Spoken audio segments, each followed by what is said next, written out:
She walks it loud like a thunderstorm, debunking myths with style and form. True crime, conspiracies, her game. Melissa Jade, remember her name.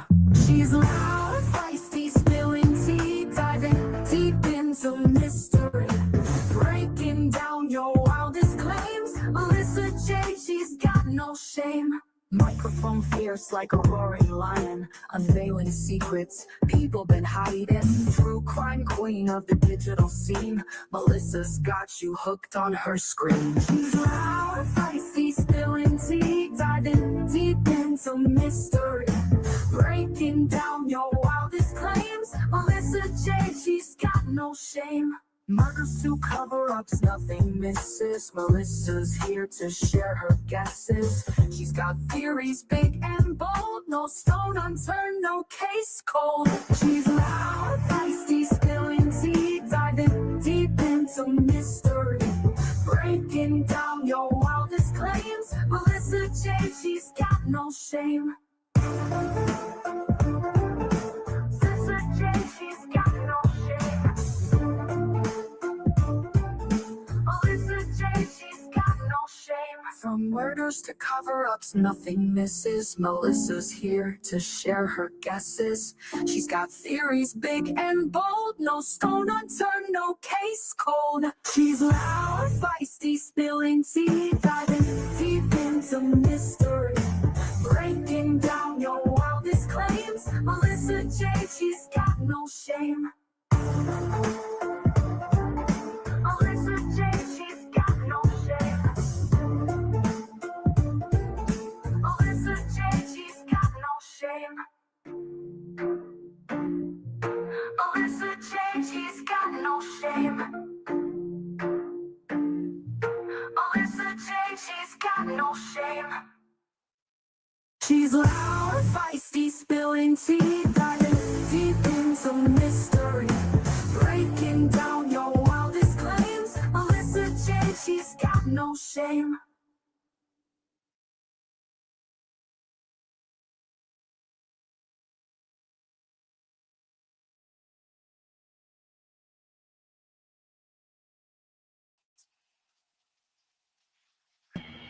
Hello, everybody. Hi, Shay.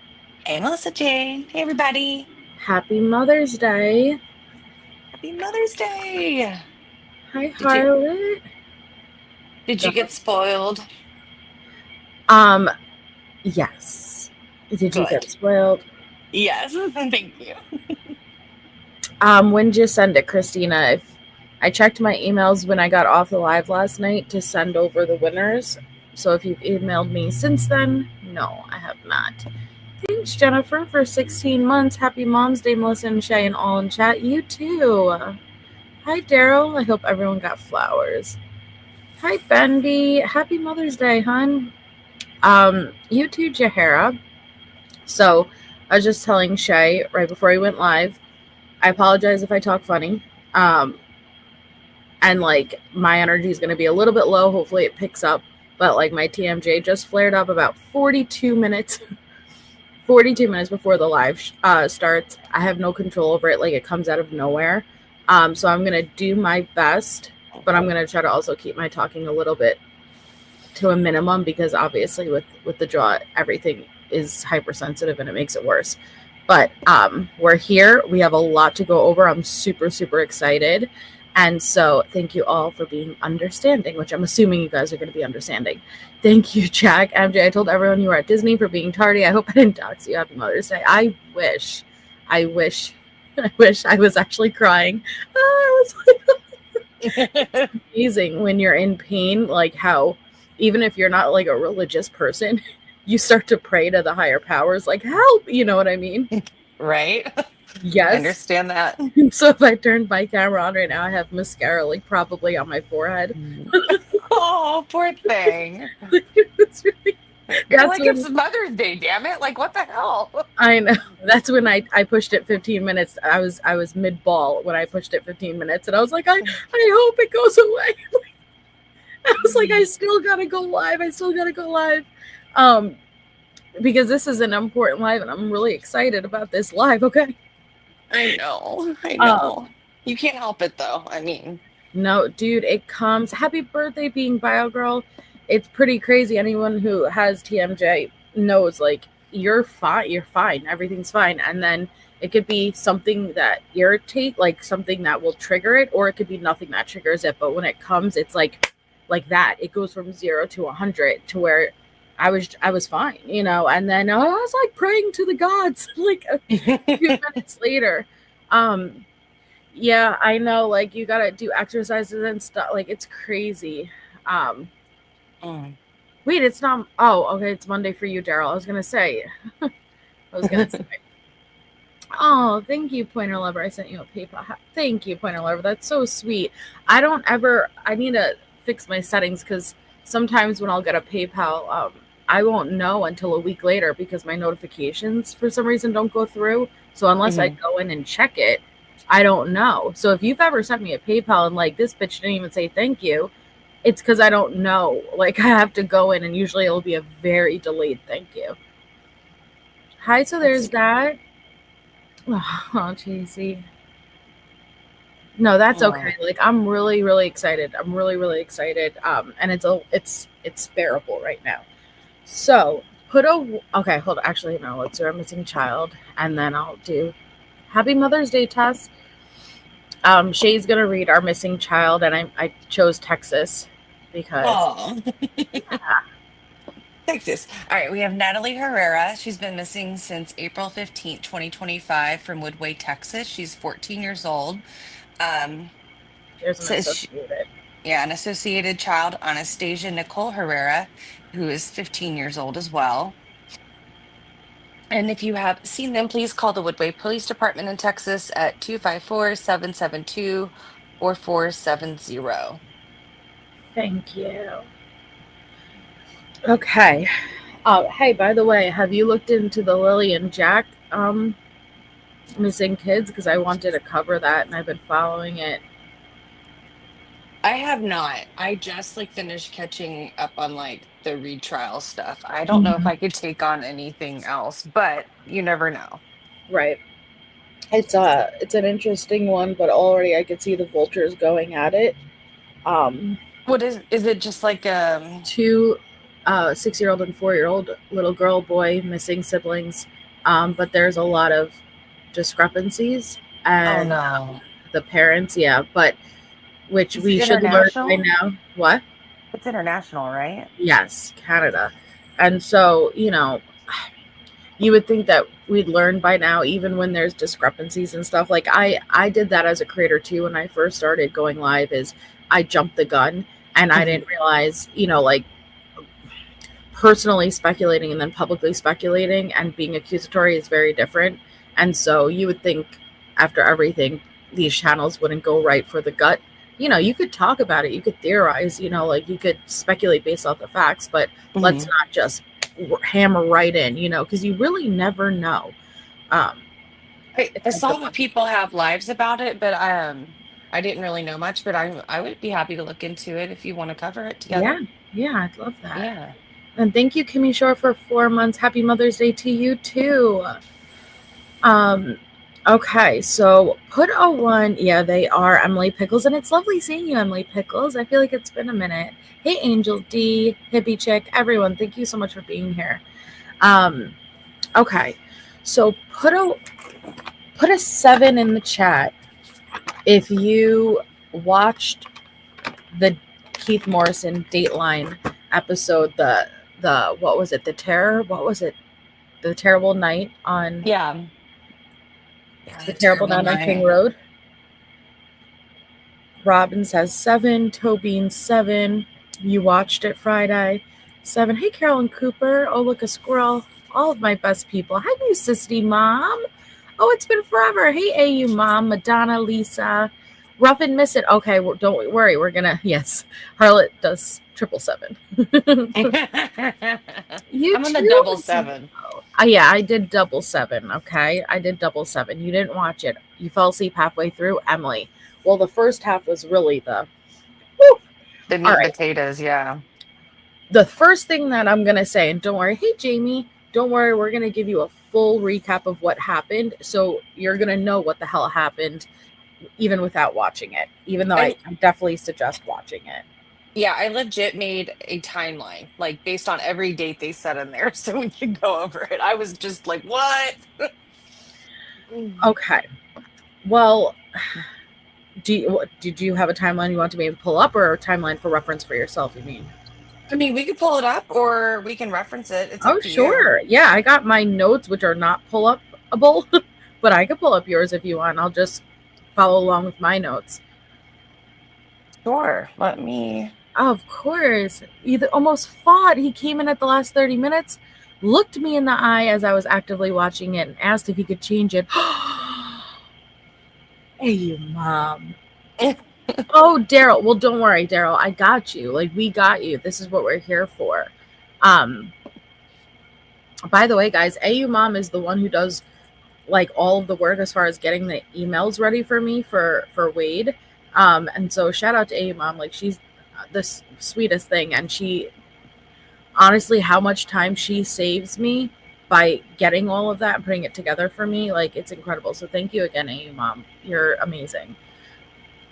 Yeah, only men do that. Well, that's why I was laughing the other day, Shay, when you were like, you were like, go to bed, because he was watching Karen read stuff. I can't help it. Hi, you too, KV. All right, so here we go. Oh wait, here we not go. I'm sorry, were you sending me something?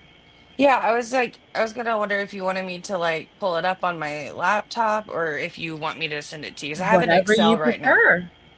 Okay, let me switch to my laptop and let me jump down and come right back real quick so I Sure. can do that. Okay. Someone uploaded it to YouTube a few hours after it aired, but that's what happens. That's what happens. But if you have Peacock, it's available.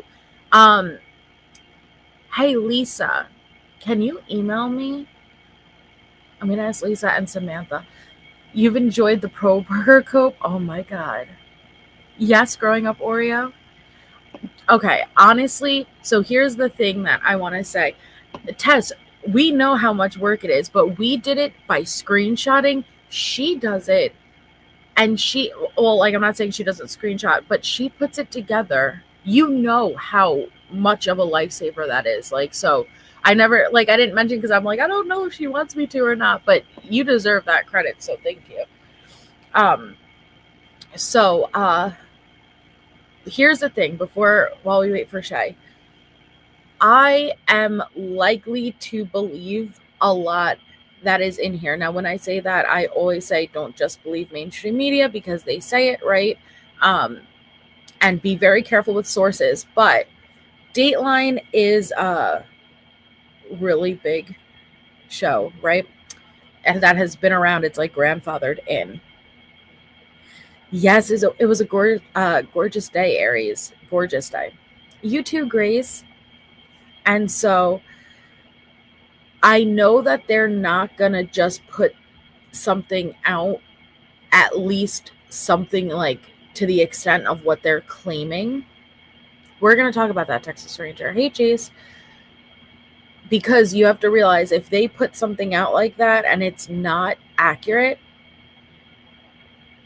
they will be sued. Yeah, Lisa, no rush if you can. And so it's interesting because what I'm questioning most right now is the timing. What is the timing? And thank you again, Pointer Lover. Hi, Perlinda. Thanks, Leon, for becoming a member. We're so happy to have you. Thank you so much. Happy Mother's Day again to everyone who's just coming in. I'm likely to believe that what's within this is very accurate, and it seems okay because throughout it we'll hear a source says this, a source close to the investigation says that. They have things that they, and when I say shouldn't have, oh, welcome 6 Luna, 6 Jade 6. 666 Moon Jade. I love it. I love the name. And welcome. Okay, that's a great question, Robin. So It's not like Dateline can get in trouble when they are leaked information. I mean, unless there's a gag order that specifically states something in there, but like the person who would get in trouble is the leak, Dateline, and they have their rows of lawyers. Okay. And I'm sure it wouldn't be the first time they're tried to sue for defamation or anything like that. They know what they're doing. A lot of things that were in this Dateline episode we have heard about along the years, even including Annie Elise's source, and we're going to get into that. That source was right. If anyone's been following this from the beginning, 10 to Life, Annie Elise, all the way in the beginning, came out showing a text message from her girlfriend whose husband was part of the investigation, or somewhere connected. I was shook too, Tess. And we'll get into it when we get to that part. But she was right. And I think I screamed when I got to that part. And I'm like, it was right. Oh my God, it was right. And so, I don't want it to be right, but it's horrible. Okay, Shay, what do you need from me? Okay, one second. Let me make this text bigger. Hey, Salty Sue. Oh, Jahara, but you know what? It's the cases, and watch what we're doing with Casey, right? Casey, I won't say Casey was a slam dunk, but neither is this, when it's a lot of circumstantial evidence. Yes, Emily Pickles, she is. It's a lot of circumstantial evidence, but most cases are circumstantial. People need to understand, because I dislike very much when people say it's all circumstantial. Do you realize that even an eyewitness to the murder could be circumstantial? Like, the only thing that would really not be circumstantial is if it was caught, recorded, documented on actual camera, something that isn't being interpreted, something that's not being manipulated, like it's right there on camera. Oh, they delivered, Rufflin. They delivered, to say the least. And here, I'll show you guys this for anyone who wasn't here the last time. Happy Sunday, Neat Noodle, and happy Mother's Day. Okay, so here is Olivia and Steve Jr. Oh. Yeah, yes, Angel D. And I thought the same thing. Oh, you're so CJ. I thought the same thing when they were like, oh, well, this search came up and this. I'm like, oh my God, I searched this all day long, Mm-hmm. Okay, so hold on. Let me pull this down. Here they are. You just let me know when you're ready. Yep, I'm going to pull it down in a second. Correct, Jeremy. You can argue every single individual piece of circumstantial evidence, but when you collectively put it together, it paints a big picture. Okay. So are your notes in chronological order? Because mine are. Yeah, I have some other notes off to the side. Okay. But you could jump in whenever you want. I just kind of, are you sharing it yet? I didn't go back. Yes, I'm sharing it. Mine is completely kind of chronological. With the second time I watched it, I took notes as the episode went on. So Same. I was just going to reference the notes to remember, like, oh, okay, and then this happened, and then this happened.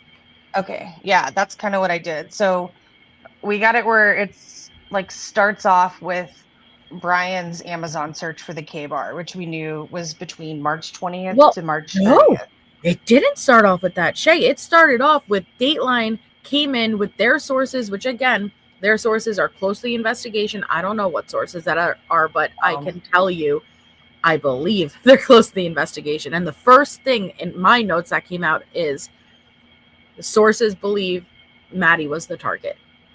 Yeah, right there. Right, there you go. Yep, there you go. Maddie was the target. Now, again, take it for what it is. This isn't fact, but I am very likely to believe this information is coming from as close as you can in the investigation. You too, Kathy Joe. It's lovely seeing you. Hi, Samantha. Happy Mother's Day. And I know this is probably not pretty for everyone. Like, I just wanted to like get it up there if people were wondering what we're talking about, you know? You're fine. Yes. All right. So what do you think about Maddie allegedly being the target, Shay? I think that makes the most sense because of her room having the M in it, like being able to identify. I felt like that made most sense to me. It did make most sense, but I think, and it, honestly, the theory they put out is pretty identical to what I always have thought myself. But at the same time, even though it's been my working theory from the start, I'm like, damn, did he really go in there with the intent to kill one? You know, because it's one thing to believe it and theorize it, you know, but it's another thing to really accept, wow, he may have walked in there truly with the intent to take one life and walked out with taking 4. That's terrifying. Yeah. Yeah. I've never like really been able to like fully grasp if the intent was to possibly take out everybody. Cause when we were like, he saw Dylan and then we started talking about this more as more information came out. It did make more sense to me that like he probably would have got spooked, like she would have called 911 or he overexerted himself. I know we'll go down all that, but I think that maybe Maddie as the sole target makes the most sense considering some of that information. Well, and that's what, right. From the very beginning, Steve had the interview. I know Carolyn Cooper. Steve had the interview where he was like, he didn't have to go upstairs. That was one of the first things Steve said in one of the interviews. And it's right. We have 2 ground floor levels. Every floor has an exit to escape, even as the killer, right? If you go in and you're getting put in a bad situation, you need to get out. He went straight for the 3rd floor, which is the only floor that doesn't have direct access to outside, which told us that was the intent. It was to go right upstairs. The target was most likely on the 3rd floor. So I just, it's what we thought, but it's just another thing to kind of really see it coming together. Because again, can't take it for a fact, but I'm likely to believe, yeah, this is as close as we're going to get to the prosecution's theory. Yes. And when they say like the sources that were close to the FBI, that they were getting some of this information from as they kicked it off, it reminded me of that screenshot that I got that was from like a friend's, like distant connection of a friend's husband that was in the FBI that told her about this stuff. And it got to, I believe, Annie Elise. Remember that? Yes, and I was going to wait till we get to the Ethan part, but I just said that right before when you were down, that Annie Elise source was correct. Yeah, according to Dateline. Background noise, okay. Yeah, sorry, I had my air on. I was crying but sweating. Pain causes you to sweat, so I was like, oh. There's nothing worse than when tears and sweat mix. You know what I mean? Because you don't know, am I wiping tears? Am I wiping sweat? Like my whole face is wet. Ooh, that's a good question. Hi, MT's Apple Bottom Jeans. It's lovely seeing you. Happy Mother's Day. Poor Linda says, whose shoe print was it that was left? I only asked since the discussion came up about him wearing booties. It's a good question, and I think I really liked Shay's theory she put forward a couple of lives ago where she said not just booties, multiple booties. Because you ask, that was you, right, Shay? I said booties on booties. Booties on booties, she said. And I was like, what? But then actually, when you think about the blood not necessarily being tracked room to room, well, when he left the first room, but that kind of also tells me the intent would be for more Shay. Mm-hmm. Unless he took off the first pair of booties, crossed paths. The ceiling fan, we'll get into it, Harlow. No, the ceiling fan wasn't, that was 4chan. Right? Right. And I do believe that was him on 4chan. We'll Because get into all of it. We'll get into all of it, girl. I know. I'm like, I know. That's why I'm like, I have to take notes or else I'm going to be ping-ponging and bouncing around like crazy. So the next thing that in chronological order, you two, Homer, is Ashlin, who was the 6th roommate. If you guys remember, I remember when Ashlin was found like that in like the unfolding of this true crime case. Ashlin was supposed to be there that night, but she was asked by her parents. She was back home with her parents. Maddie was Ashlin's best friend. She had lived there for a long time. But now she was back home with her parents, and her parents missed their flight. So they asked her, can you stay an extra night to watch the dog? And we'll be home tomorrow night. She was disappointed. Obviously, it was a big game night Saturday night, but she stayed. Wow, that's chilling, Shay, because you were supposed to be there. And not just be there, you were supposed to be really where Kaylee was, next to Matt. right. Yeah, that is chilling. Absolutely chilling. Yeah. So, do you have anything, Nat? Well, not much on the Ashlin stuff. I mean, I've heard of her. I know that her mom helps run the foundation on behalf of the 3 girls. So it was nice seeing her, and I think that kind of also gave them time to discuss that more at the end, you know? Yes. Go ahead. And then it goes from like Ashlin, and then I have Katie Widmeyer, who is introduced as Maddie's former boss, and she talked about like her fashion potential, or her potential in fashion retail. How she said that like she would have paid her more, you know, because Maddie was just so great, and like they would model clothes and do all sorts of stuff. But she offers more information as we get on with the episode. Mm-hmm. And so the next thing that I feel like of note was Bryan. Now this is, you guys, please keep in mind that we're on a timeline here. This is before Bryan moved to Washington, back when he was still in Pennsylvania at his parents' house, because he was only in Washington for a couple of months. Right. He was taking photos of his car.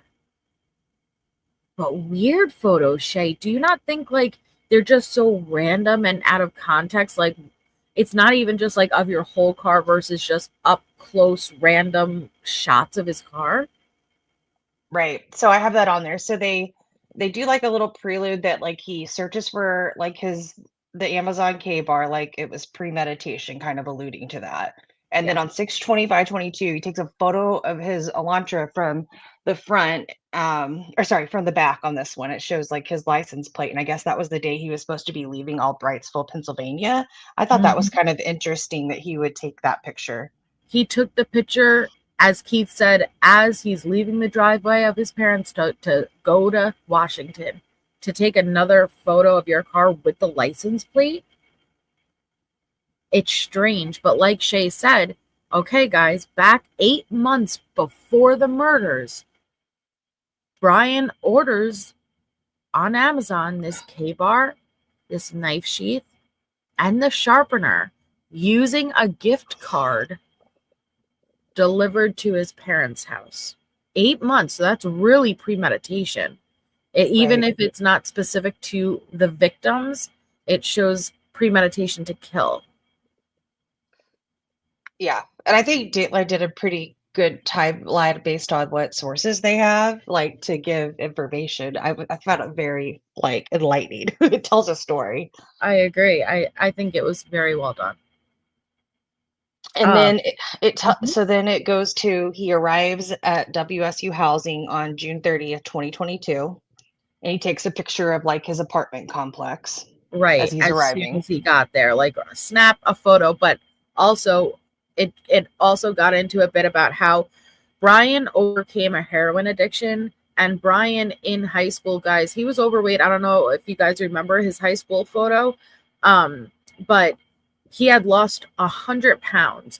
And so it's really setting up and giving you that context of he was insecure, but as he lost 100 pounds and he overcame this heroin addiction, he basically became a new person. It was like a whole new person emerged.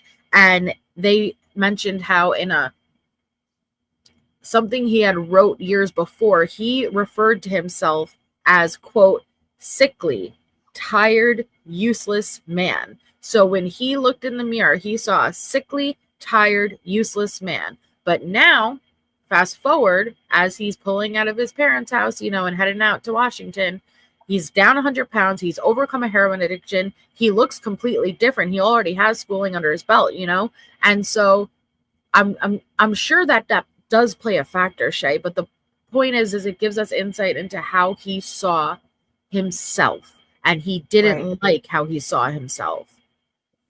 Yeah, absolutely. We've heard from former friend interviews in the past that, he did gain that confidence more after he lost his weight. Even some friends had mentioned that he had been a little bit bullish towards them. And some of those friendships ended, which I believe was like Casey Arnhart's brother. And she's going to be part of the law and crime thing that I was going to recommend we watch during the Grove party. Or maybe after we go over the Grove party so people can see it. Mm-hmm. But, and one thing they didn't note in there, Melissa, but I do know from other prior reporting, was that I believe Bryan's dad may have traveled with him or met him out there, because around this time before the pool party, Christian Martinez, which is a neighbor of Bryan's, talks about how he met Bryan's dad and discusses how he was just like a little bit socially awkward and had a hard time making friends. Mm-hmm. So in between this time of June 30th and when we get to the pool party in early July, I think Bryan's dad had been down there with him. Oh, wow. Because why would Christian say that? It was so specific, So I found that really interesting.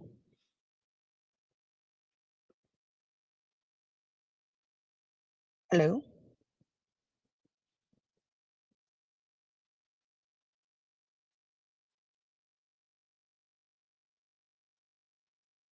Oh, I guess it's just me. And so as oh my God, I don't know. I know. Who climbs a mountain at night? I have so many questions. Hello? Is it me you're looking for? No, we got it, guys. Okay, so where they start moving into after this is they show kind of multiple selfies that Bryan has taken in Black Hoodie. Sorry, I ran to the restroom. I put it in back chat. Oh, I'm sorry. I didn't click over to see it. I'm sorry. So was it just total silence? No, I was like, hello, and then I started singing. I came back and I saw this hello, and so I'm like, oh, she probably didn't see. It's okay. Sorry. No, you're fine. And so I was just stating that I just moved over to they brought up kind of in the beginning some of those selfies and Black Hoodies, but it wasn't really kind of in our timeline yet. Yeah, but a lot of selfies and Black Hoodies. Yeah, interesting. And then they talk about like he has pictures of women from WSU and U of I on his phone from like in their bikinis to just normal. So pictures. Here's what's really interesting to me, Shay. So the way they explained it, guys, and I swear, like, even though they showed like a variety of photos that they had from Bryan's phone, but they had their identities blurred, so like their face blurred, but like, oh my God, it looks so close to the victims. Like all of these girls were so beautiful and so young, and they all looked very similar. And so if you didn't know better, you'd be like, oh, those are some of the victims in there, but at least we know there is the Instagram record that he was following and had photos of the victims' friends and the victims' friends that followed the victims. They followed the victims on, that's how close they are. And so I'm just blown away that there is nothing as far as digital evidence that links him to the victims when there's such an overlap, because on Instagram, even if you go to like you and, you know, like let's say your husband, there, he may be tagged somewhere in there. And so the likelihood that even without intention that there's some type of connection where you may click on the tag or something, you know, and there's nothing. Right. I know. And because the Dateline had shown previously that, you know, he had this connection to them, and they showed that screenshot of an Instagram account that they say people got before it was made aware to the public of his arrest. And so I have questions. I really do. I have a lot of questions about that. Yeah, I agree. But you want to move into the pool party. Can I say, hold on, that Okay. the best name was the PhDJ. I know. It was, I'm like, you are my soulmate. Who are you? And he's a PhD student, guys, but he's a DJ, so his stage name is PhDJ. Oh, I should correct that. Mic It's the drop. catalyst. The catalyst. Yeah, but PhDJ. Okay? Can you get better than that? Like, I want to be, like, I'm not a DJ, but I want to be PhDJ. You know what I mean? Yeah. I think it's awesome. Like, basically, like, I'm up there, like, and so he was not only the DJ for the pool party, but there was another party also. So he's actually had 2 encounters in a social setting with Bryan Kohberger, but he had a lot to say about Bryan Kohberger with that pool party. Go ahead, explain it. Sure. So we know that Bryan gets invited to the Grove pool party by his neighbor Christian Martinez and his wife. And they go into showing that they get to this pool party, and Beseth Salamjon describes like his first interaction with him as being just kind of like a serious guy, didn't kind of quite get a feel for him. And then they move into him approaching Zack, the Catalyst PhDJ, and Bryan was really curious about like his equipment, his DJing, and everything that was going on, to the point that he had to kind of like shoo him away so he could focus on his DJing. Mm-hmm. But he was looking to engage and try to have conversation with people. It did, you know, they really highlighted on that, and maybe his social awkwardness. Right. So he was talking to the DJ, hey, you know, asking him about DJing and things like that, to the point where, okay, this is beyond just polite conversation. I got to focus on my job here. And then it seemed like Bryan became hyper focused on 2 girls in bikinis, right?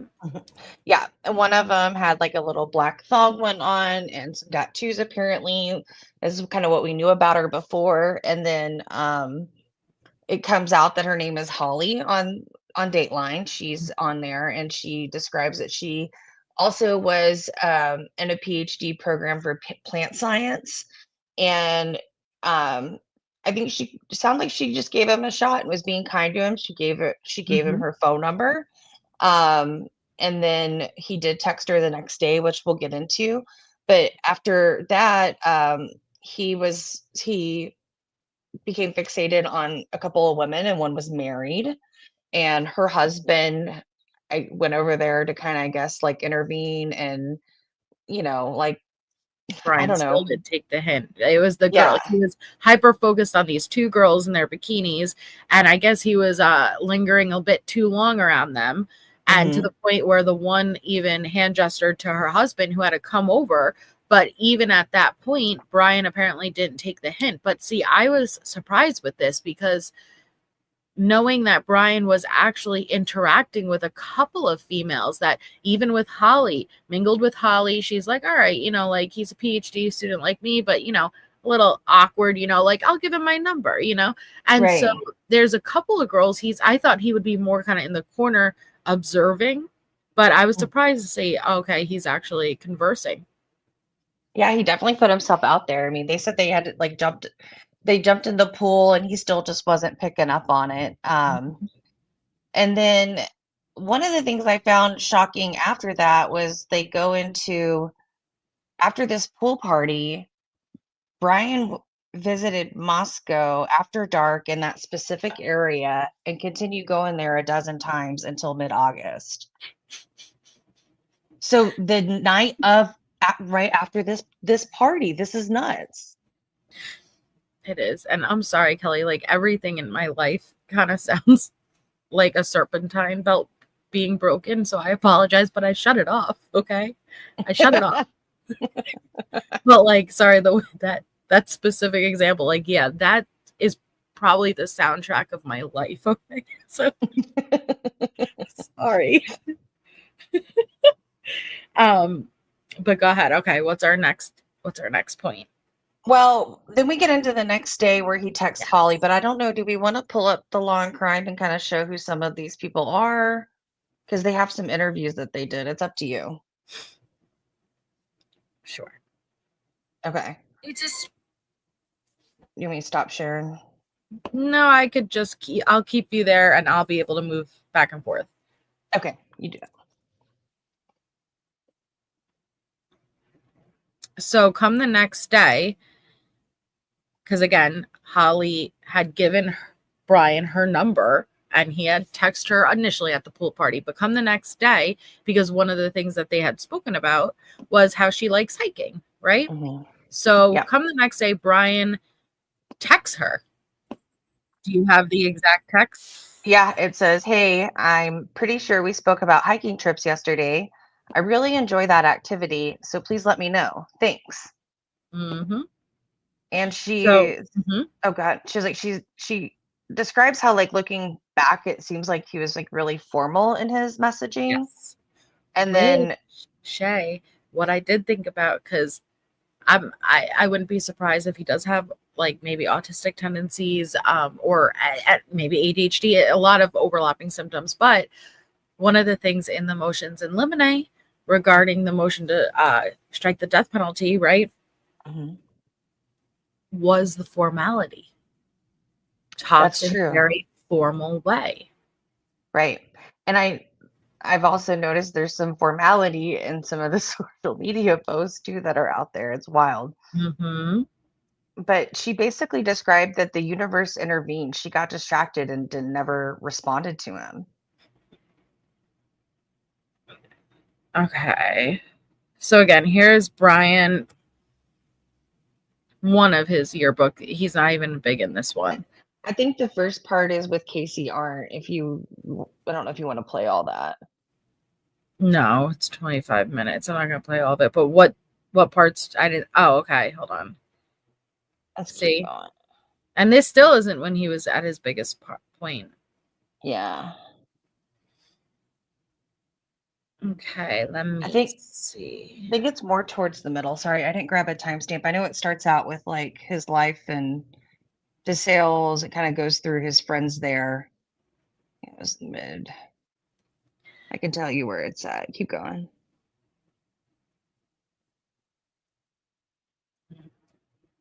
Oh, that's the guy that talks about doing the report with him. I remember him. There he is. So see, he dropped over 100 pounds, guys. Wow. I don't think the text was a big deal. Actually, if anything, I thought it showed him making effort. Yeah. Oh, there's Dr. Ramsland. Yeah. Interesting. All right. Sorry, I think it's in the mid point. I'll know it's Christian when it comes out.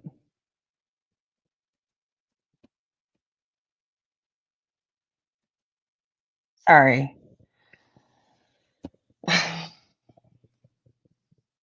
Northampton. Just kind of talking through some of his school and people that knew him. And then what are you looking to show? I want to get to the Chris Martinez stuff. Okay. Here is right after this. I think it's okay. There we go. Back for Chris. Chris is in the red shirt. Did you see him? Yeah. Yeah, there you go. And they'll show Zack too. Early on. The dad was like wanting to introduce me to Bryan, and he said something. I don't remember the exact like word he used to describe him, but it was something that was like he has a hard time making friends, or he's kind of shy, or something like that. Martinez tells us Kohberger kept up with the murders and even brought them up as a topic of conversation. He was like, "Oh, did you hear about these murders that happened?" And it was like so short after they actually happened. Like there was barely any news articles out, so there wasn't much that I could have like read. So I was like, "Yeah, man, that's crazy." Yeah, of course I've heard about him. And he was like, "Yeah, it seems like they don't have any leads." And I'm like, "Yeah, I mean, there's not much about it, you know. There's nothing. I have no details really to say." But yeah, and then he's like, "Yeah, it seems like they think it was a crime of passion." Those were the two things he said, was that they had no leads and they think it was a crime of passion. On top of that, Kohberger may have had a fascination with death or killing. One thing that stuck out was it was kind of like on the subject of what it would take to like take someone's life. Like it was kind of like he was trying to see my perspective on, I guess, taking someone's life. After the pair were first introduced last summer, Martinez invited Kohberger to a pool party, and they saw each other occasionally after that. At that same party, Zack PhDJ, here it is. This is Yep. him. Happy Mother's Day, Lady F and T. So this, who you want to explain who he was? Who was before, or Zach? Right before, yeah. So Christian Martinez that we just watched prior in the red shirt, he was the neighbor of Bryan, and he was the one that got invited to the pool party. And he was at first talking about how when he first met Bryan and the interaction he had with his dad about not having many friends, and now he then discussed, their conversations after the murders and now the pool party. Yeah.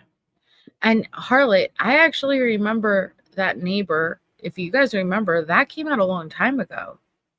Do you remember that, Shay? The neighbor who said they spoke with Bryan, and Bryan asked, "Did you hear about the murders? They don't have any suspects. It sounds like a crime of passion." We heard about that years ago. Right, we did. Yeah. This has been out for a while. This is an old video too. Oh, is it?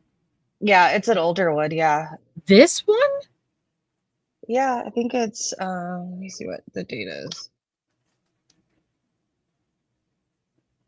Oh, 2 years ago. Wow. Yeah, it's been out for a bit.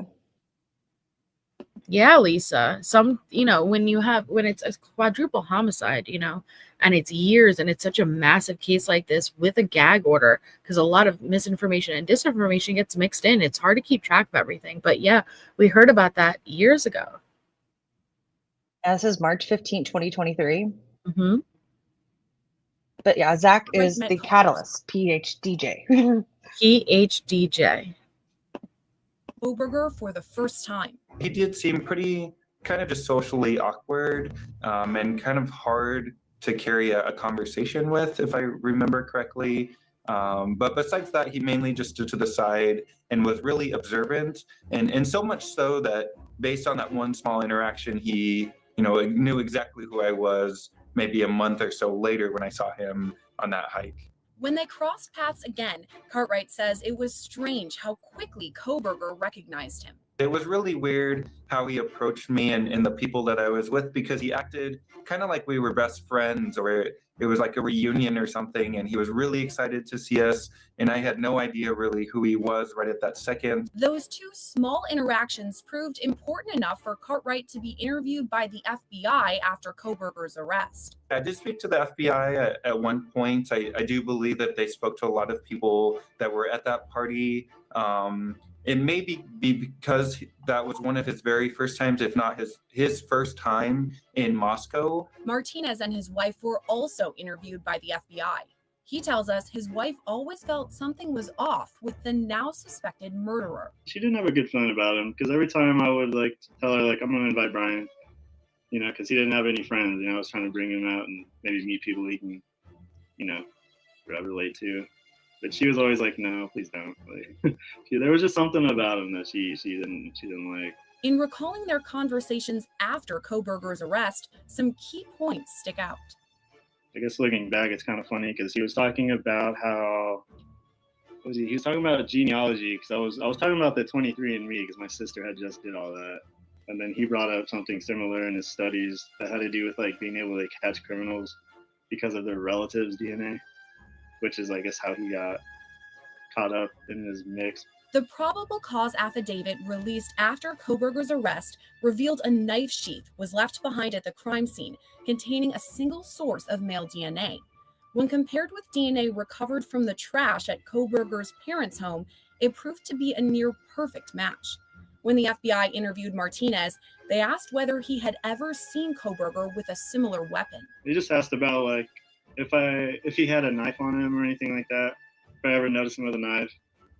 I didn't. He never had anything on him like that. When Thanksgiving approached less than 2 weeks after the murders, Moscow police announced their investigation would continue through the holiday. I want to assure you, first off, that the loss of Xana, Kaylee, Madison, and Ethan remains the highest priority for the Moscow Police Department. We will continue putting all of our resources into investigating and solving these murders. Is there anything specific? I think that's it. Yeah, Okay. I think that's it. But I just thought that would be helpful if people Yeah. didn't get to see it. And I'll just keep this while we talk so people can have a visual. I'll just keep this playing kind of on mute in the background. Hold on. 1 second. I need to have no.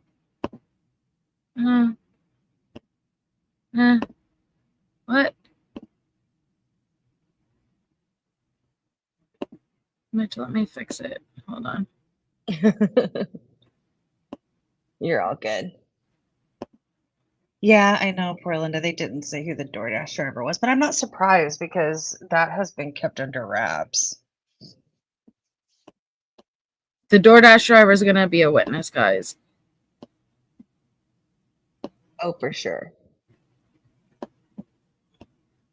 I just thought it was interesting that he was like talking to Christian about the murders, and then he talked about the genealogy. Mm-hmm. Because I remember him being interviewed before Bryan was arrested, I believe. There was like a small news clip of him, and he was saying, no, sorry, not before. It was right after. He was saying the same stuff that he said all along. Like his story hasn't changed. Right. Okay, so you want to say what happened the next day? Oh, no, okay, so with the hiking and Holly, all right? So the next day, he sent that text, and she never answered. And she said, like, it wasn't like there was a specific reason of why she never answered, but, the universe intervened, and she just never answered. But something weird happened with the hiking, right? Yeah. So in early August, Zack was hiking with his friends in the Kamiak Butte, and he said they started descending because it was getting dark, and they're coming down the mountain, getting ready to leave, and there was somebody going to be hiking up, and it was Bryan, and he recognized Zack, and Zack didn't fully at night. He came out of nowhere. Not only did he recognize Zack, Shay, he said he recognized them all. He did. Yeah. He recognized them all. Like, so I don't know if that group that was at the Grove, a lot of them went hiking together. Zack didn't really get into who was with him, but you're right. He said he recognized them all. And it sounds like he talked to him for a little bit. And then Bryan headed up the mountain by himself in the dark alone. Back into the darkness. But I thought it was really a key point to note that he knew all of them. And Zack said, I wouldn't have recognized him if he walked up. Like, I wouldn't have done that, But the fact that it's almost like he is watching, and yeah, this is my speculation, but he's watching from afar, keeping up with the social media to where he recognizes them. Mm-hmm. I found that really interesting. And Yeah. they had somebody formerly, I believe at the FBI. Oh, go ahead.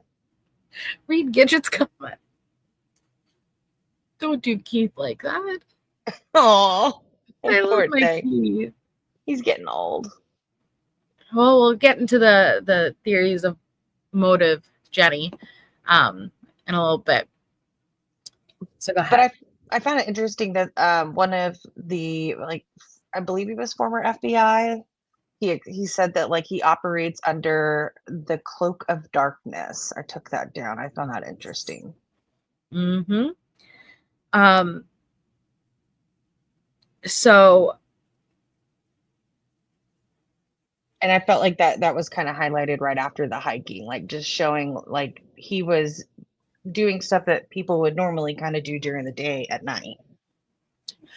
and you're totally right, Callie. That totally is possible. Callie says some people are just really good at remembering faces. I don't find that weird. Absolutely. I think it's more popping up in the woods of hiking in the dark. And that he had talked about hiking at the pool party. Right. And then just showing up like out of the darkness and then hey, I know all of you, because it's almost like he knew that they were there and he went there intentionally and then walked back into the darkness. I think that's the part that is a little bit more suspicious. Melissa, I'm not gonna lie, I wondered if he had followed any of them and they had posted on social media and he knew they were out there. I was really curious after that, especially when we heard that right after the pool party that night, he starts to make these trips over to Moscow. Yes. He's highly interested in these people, and it's interesting. It's very interesting. So what else we found out, and this is super interesting to me, is a girl by the name of Nayoung.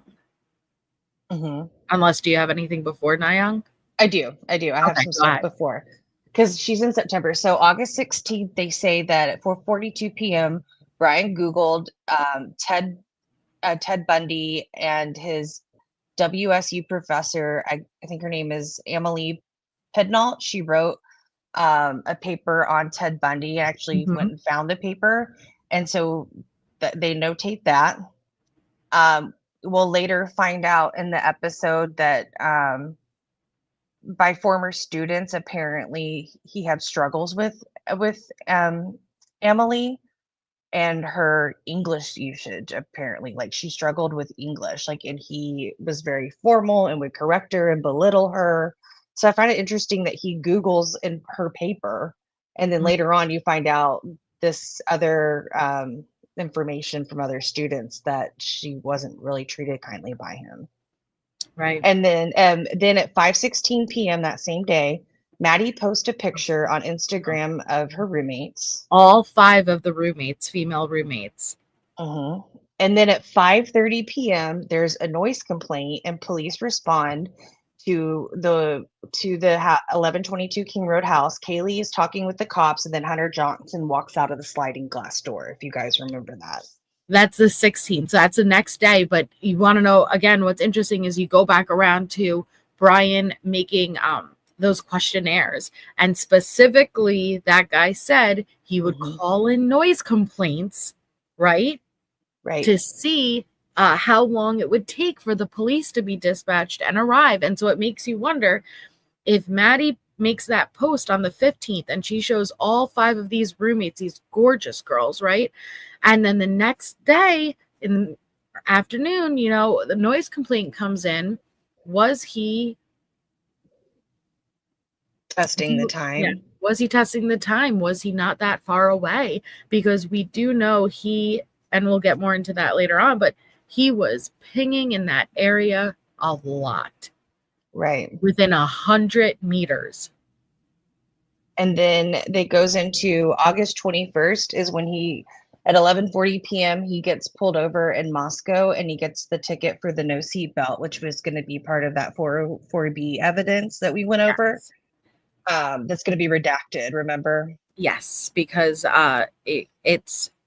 you're not allowed to use it to prove, hey, because he broke the law as far as not wearing a seatbelt, he's more likely to commit a crime. You're not allowed to, but they're using it as far as proving it is Bryan Kohberger, driving suspect vehicle number 1, attributing that phone number to himself for those purposes. So parts will be redacted. Right. But and then you do, Shay. So hold on. So August 26th at 2:16 a.m., he Googled, when can a cop detain you? When can a cop detain you? And then on September 1st, 2022 at 9 p.m., another noise complaint at 1122 King Road. The police respond. This is the one where nobody apparently, like, somebody comes out and they're saying nobody that lives here is So- home, and the cops call Maddie. Yes, and you hear Y'all Maddie on the call, and she's like, "I'm so sorry about this." But not only did he search, when can a cop detain you, but he was also searching phrases related to pornography in a very,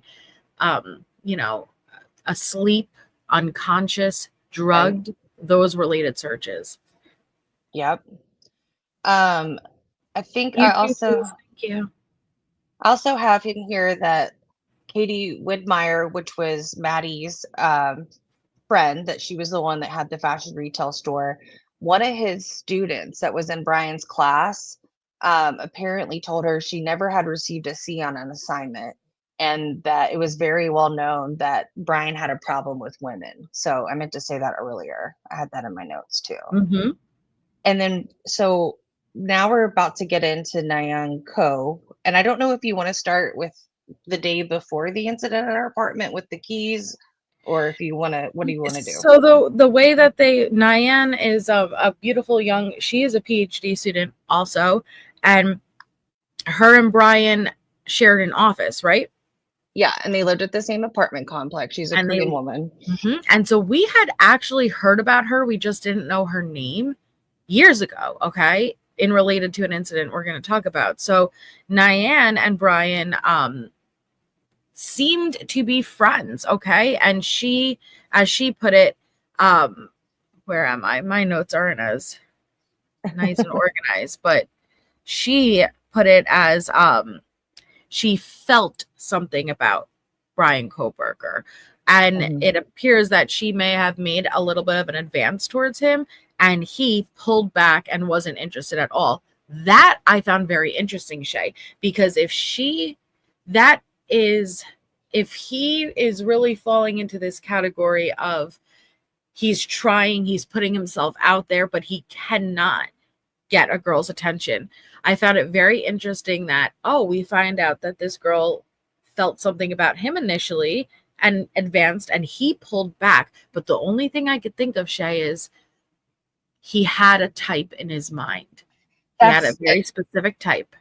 Exactly what I was thinking. And I don't want to use this word loosely, but just to describe what I was thinking was kind of like an incel type of mindset of like, I gotta be with these sororities. I gotta be with like these sorority girls, like the best of the best. Not to say that Xana wasn't, like she was amazing, but he had a type of some sort. Right. What is she, Asian? What was she? She's Korean. She's Korean. She's a beautiful Korean girl, guys. But it seems, because I was like, hey, like, why? She's beautiful. She's a PhD. They have so many common traits. You would think, oh, wow. But no, it goes to show you, in my opinion. Yeah. Like, I don't know what it was, AU Mom, but he was like, nah, he pulled back. And it made me really feel like he had a specific type of victim he had in mind, and he had probably been fantasizing over and over all of these photos of these U of I students, Washington students. They all look, again, like I said earlier, I don't want to say they look the same, but like they're all gorgeous with the faces being blurred. You would think, oh, that's definitely one of the victims. No, they just all look so similar. I think he had a very specific type in his mind. He fantasized about how this act would unravel, and she didn't fit that type for him. Yeah, that's what I took from it too. And they go into, after they talk about the relationship, they talk about this incident at her apartment on September 10th of 2022. And apparently she felt like her apartment may have been broken into, because she had described that she had baked a cake and it burnt, and she had it on like top of the threw it in the garbage. No, she had it on top of the stove. She was gonna throw it away when she got home. I thought she said it was in the garbage, and then she found it in the microwave. So somebody put it in the microwave after that. How weird. Yeah. And then it goes on to say that like she had like her cosmetics like on a shelf, but when she went in her bathroom, they were on top of her toilet seat lined out. all And- organized and lined up. So like imagine like your lipsticks and your eyeliner, whatever cosmetics, okay? You know how you left them. Even if it's a mess, you still know where everything is. And you come back and not only are they moved, but they're lined up, organized. Oh. And that's kind of freaky. And then she says 2 items were missing, and later realizes these 2 items, it was a watch and a personal letter. Ryan knew about both of those. She shared that with him because Yes. they did. So she was scared in that moment, and she calls Bryan, and she stays the night at his house, but nothing romantic happens.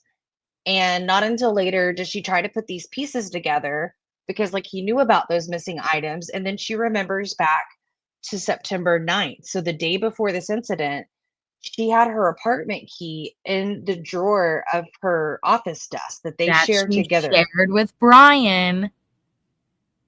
And then a few hours later, she's looking back in her desk, and it's in there. It's now put back in her desk. So she had it already went searched. missing. Her apartment key went missing, guys. She verbally mentions, where'd my key go? It was just in here. And then a couple of hours later, it's sitting perfectly in that drawer again. Mm-hmm. Ooh. So she calls Bryan again, like Shay said, 2:30 in the morning. He lived in the same apartment complex. She clearly felt comfortable enough with him. Someone broke in. I don't know what's going on. I'm scared. He came. She went to his apartment and they stayed the night together. Nothing like that, but she clearly felt comfortable enough, which again, it very much interests me, Shay, because he had that opportunity, but she didn't fit. He didn't want a relationship. It seems like he had a very set out idea in his mind. Right. And then, yeah, go ahead. And so I'm wondering this next part later, and I'll also get to it, but like they describe how soon after this incident, she buys a security system and she's trying to install it and she needs help. And she asks Bryan to help her install it. And then she's worried that maybe he has access to her security system on her phone. And she ends up reporting this to Ellie. And this is just an assumption I'm making. I'm thinking that maybe once Bryan had been identified, she reports this because Yes. it We doesn't heard seem about like this. she's scared of him up until this point, right? Correct. So you could access, she had Bryan come over, go figure all of these things that point to Bryan, right? And then, hey, I want to install this security system. I don't know how to do it. Bryan goes over, helps install it, and it's supposed to connect via Bluetooth right to her phone. So, she could get access inside of her apartment. If she's at work, school, she could see it in her phone.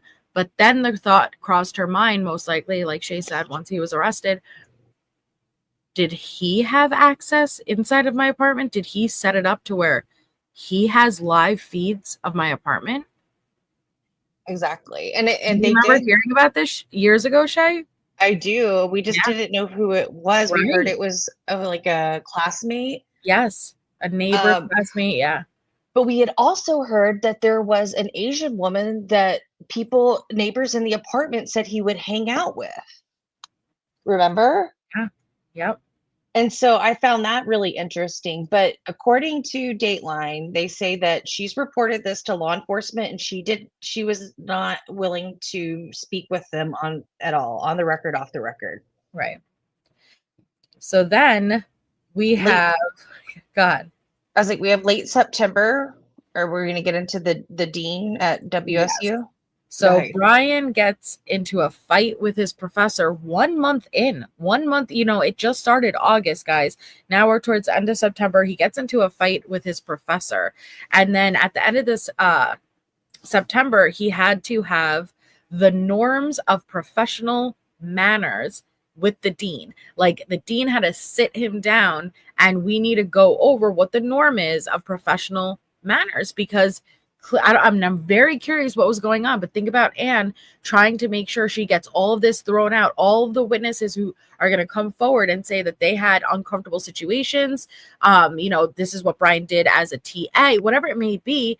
Anne's nervous about that. And that's why she's trying to put it all under the scope of ASD diagnosis. But I could only imagine what issues were there a month in that he was being called down for these types of meetings. I know. I'm super curious. And The thing that I have next on my timeline is also something that resonates to some of the filings we've seen. Was Yes. right around this time was the September 30th, 2022 at 12:58 a.m.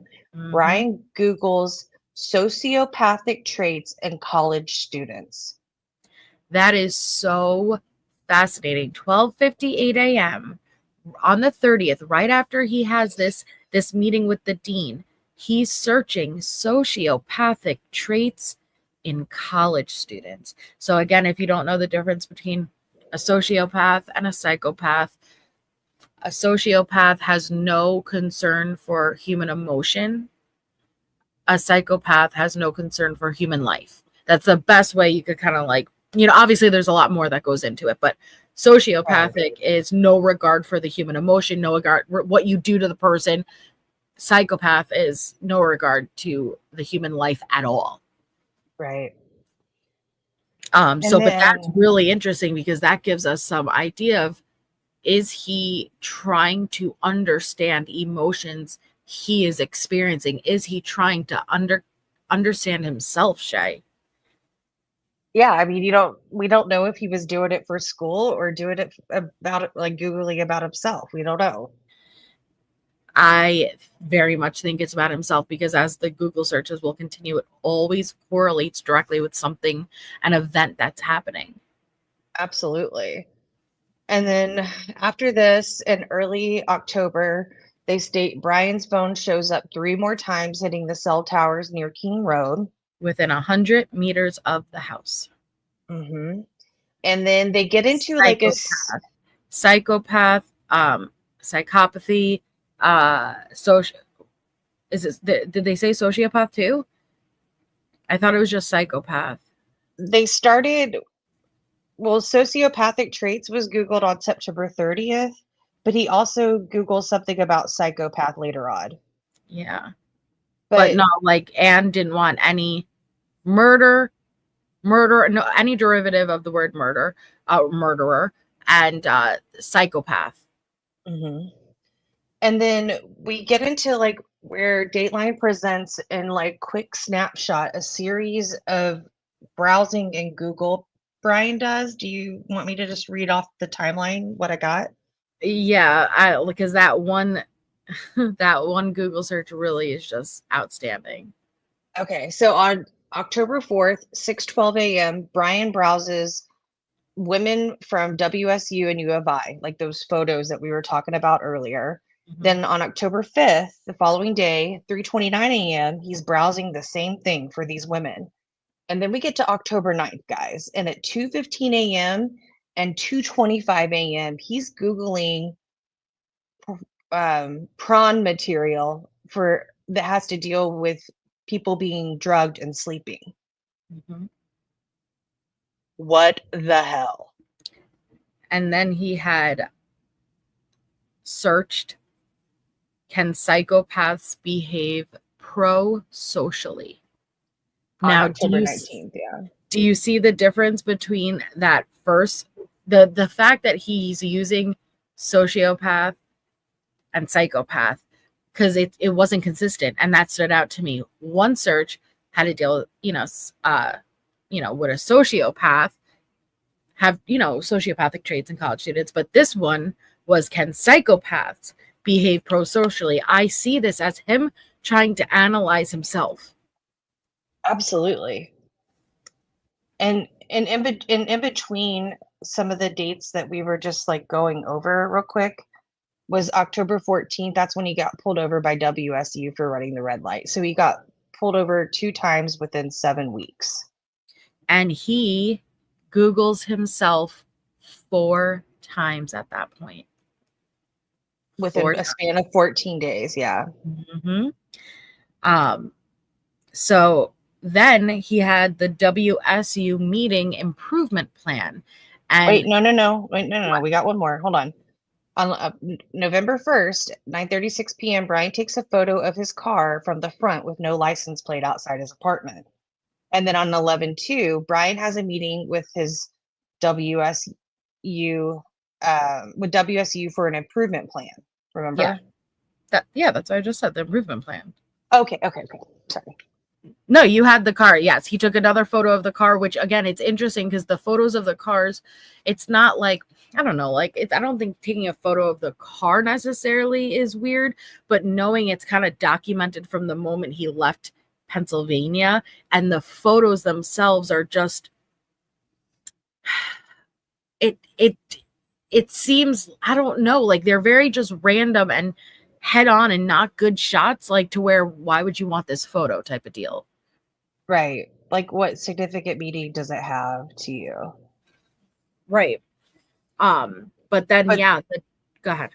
I'll say that November meeting with WSU I found is really interesting. Yes. So he had a WSU meeting for an improvement plan. So first he had the norms of professional manner, and now he has the improvement plan, and something about Bryan approaching a female student at her car and making her uncomfortable.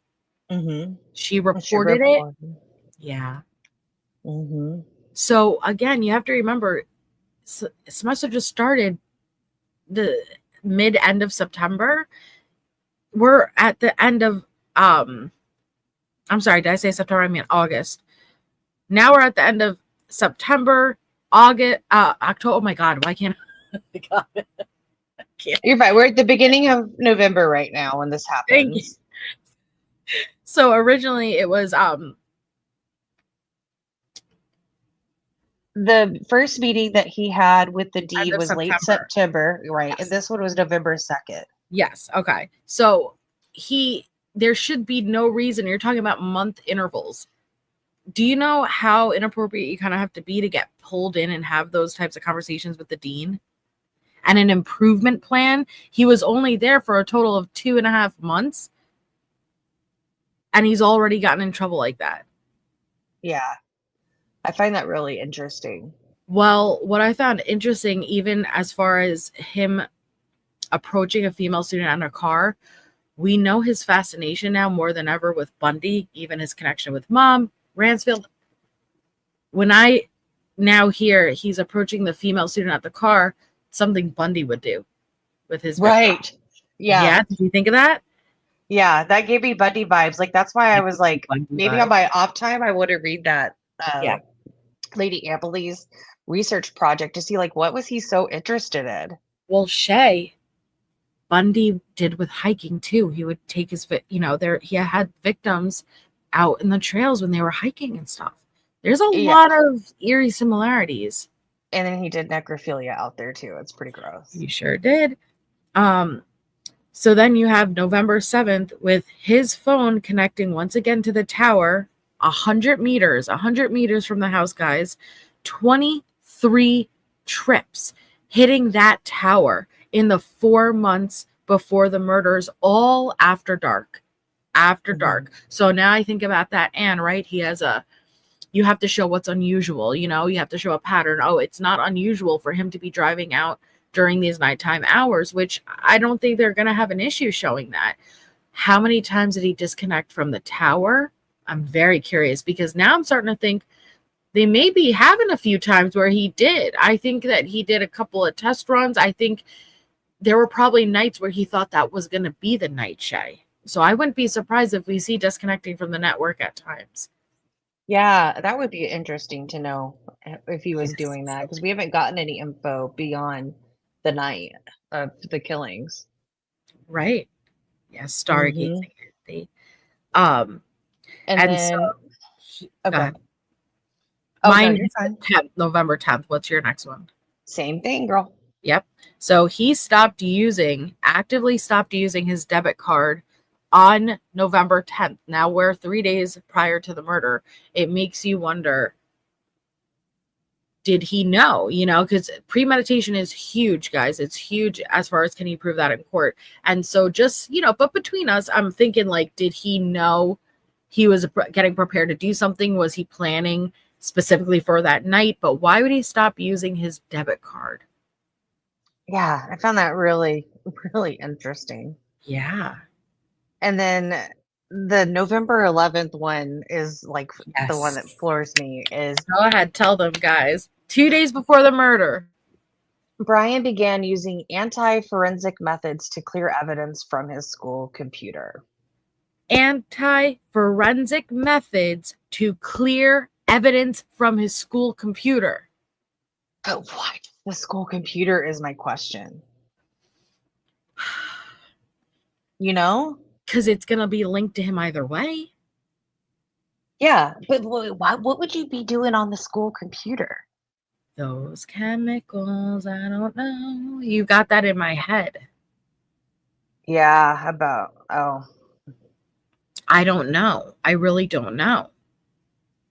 Unless he thought maybe using his school computer would distance himself from things linked to him, because it seems like from some of the rumor mill, it was that he was using that old DeSales email address for like some of his social media logins. Remember how when they came back and they were like, now we have even more email addresses, like, and they were trying to see what connections they could get on anything that he's used to create an account for.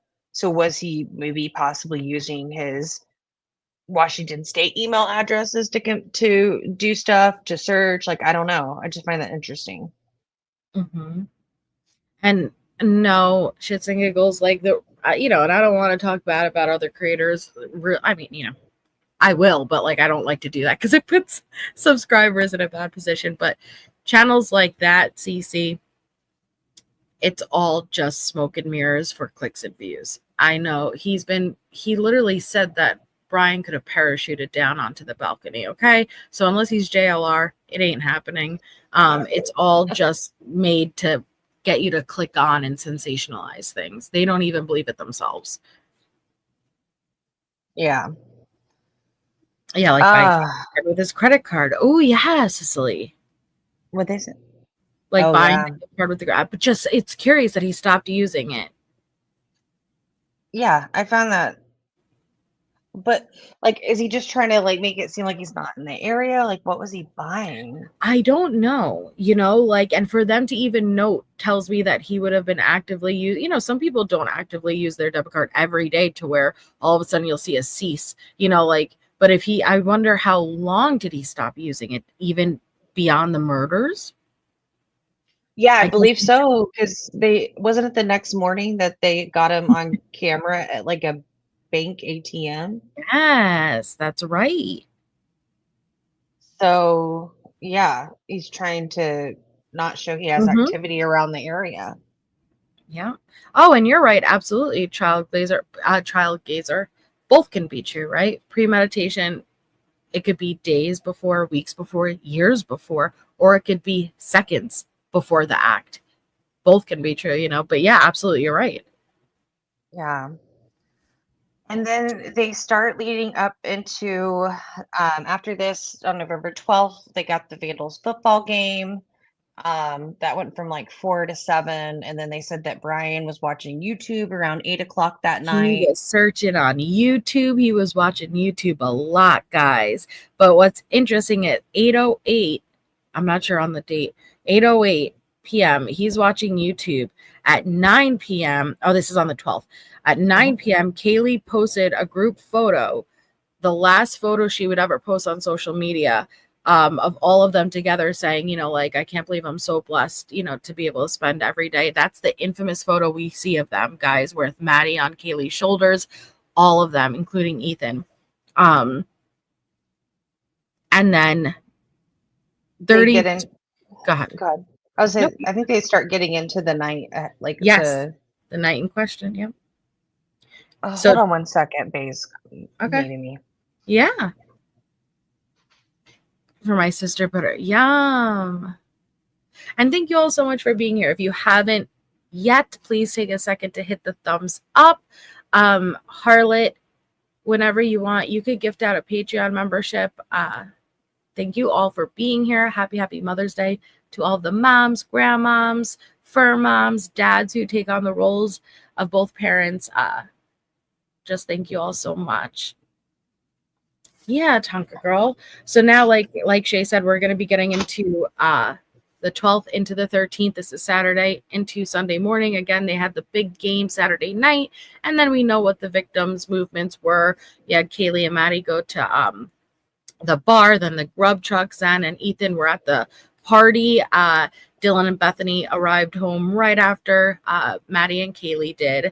But what's interesting is that you have 2:54 a.m., okay, Kohberger's phone disconnects from the network. And 32 minutes later, at 3:26 a.m., and what it was so interesting to be able to see this footage in the Dateline episode, we see this suspect vehicle 1 entering Moscow, okay? 3:26 a.m., he's entering Moscow, and you see the video footage, and you're watching him do the circles. And the best way you could describe the circles, even though we've read about this in the PCA, like, okay, we've known about this, but the best way is the way that a lion circles their prey, and they kind of creep up slowly, slow and stop, right? And then they slow. That's what these multiple passes, multiple turns, you're watching them just it's almost like he was watching the house, watching the surroundings, seeing if a light went off, waiting to make his move. Yeah, like yeah, they got him like at 3:30. He enters to go by King Road. 3:33 a.m. he leaves the neighborhood. 3:38 he comes back in the neighborhood. 3:40 a.m. he leaves the neighborhood. 3:56 a.m. he comes back. 3:58 he leaves. And then 3:59 is when Xana receives her DoorDash. Xana receives her DoorDash, 3:59 a.m. At 4:06, Bryan he enters into the neighborhood and at Queen Keene Road intersection. Then he does that 3-point turn. Infamous 3-point turn and heads back towards the house, 4:07 a.m.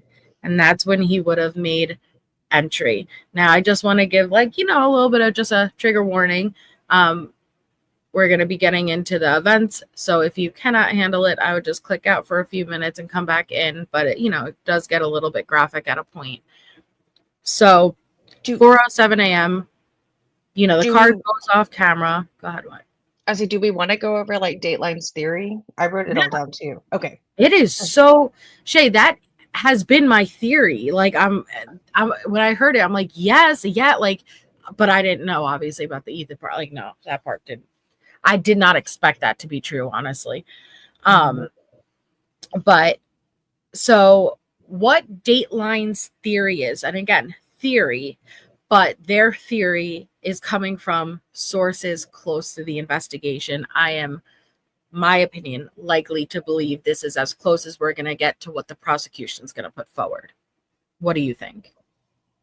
Yeah, I think it's pretty close. I mean, they're obviously using, the documents to go through all that as well, They're using the documents, but they're also using something that they were told.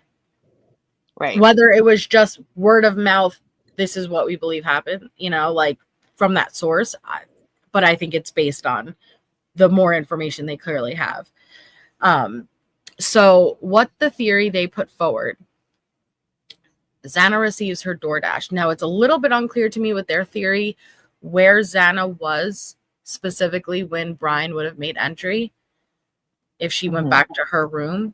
But what we do know is that the DoorDash would have came that second floor, which again is the ground floor, but the back sliders. Bryan would have made entry and he would have went upstairs. And again, with their theory, Maddie was the target. So he goes up to Maddie's room. He is going to be surprised that it's not just Maddie there. It is Kaylee. Maddie is attacked first, most likely in her sleep. No defense. She was very intoxicated, but it would have obviously woken Kaylee up. Now, what they said is that there was a struggle, and there would have been thumping, which we do know, according to Dylan's statements in the PCA, she heard thumping and noises, what she perceived Kaylee playing with Murphy, the dog.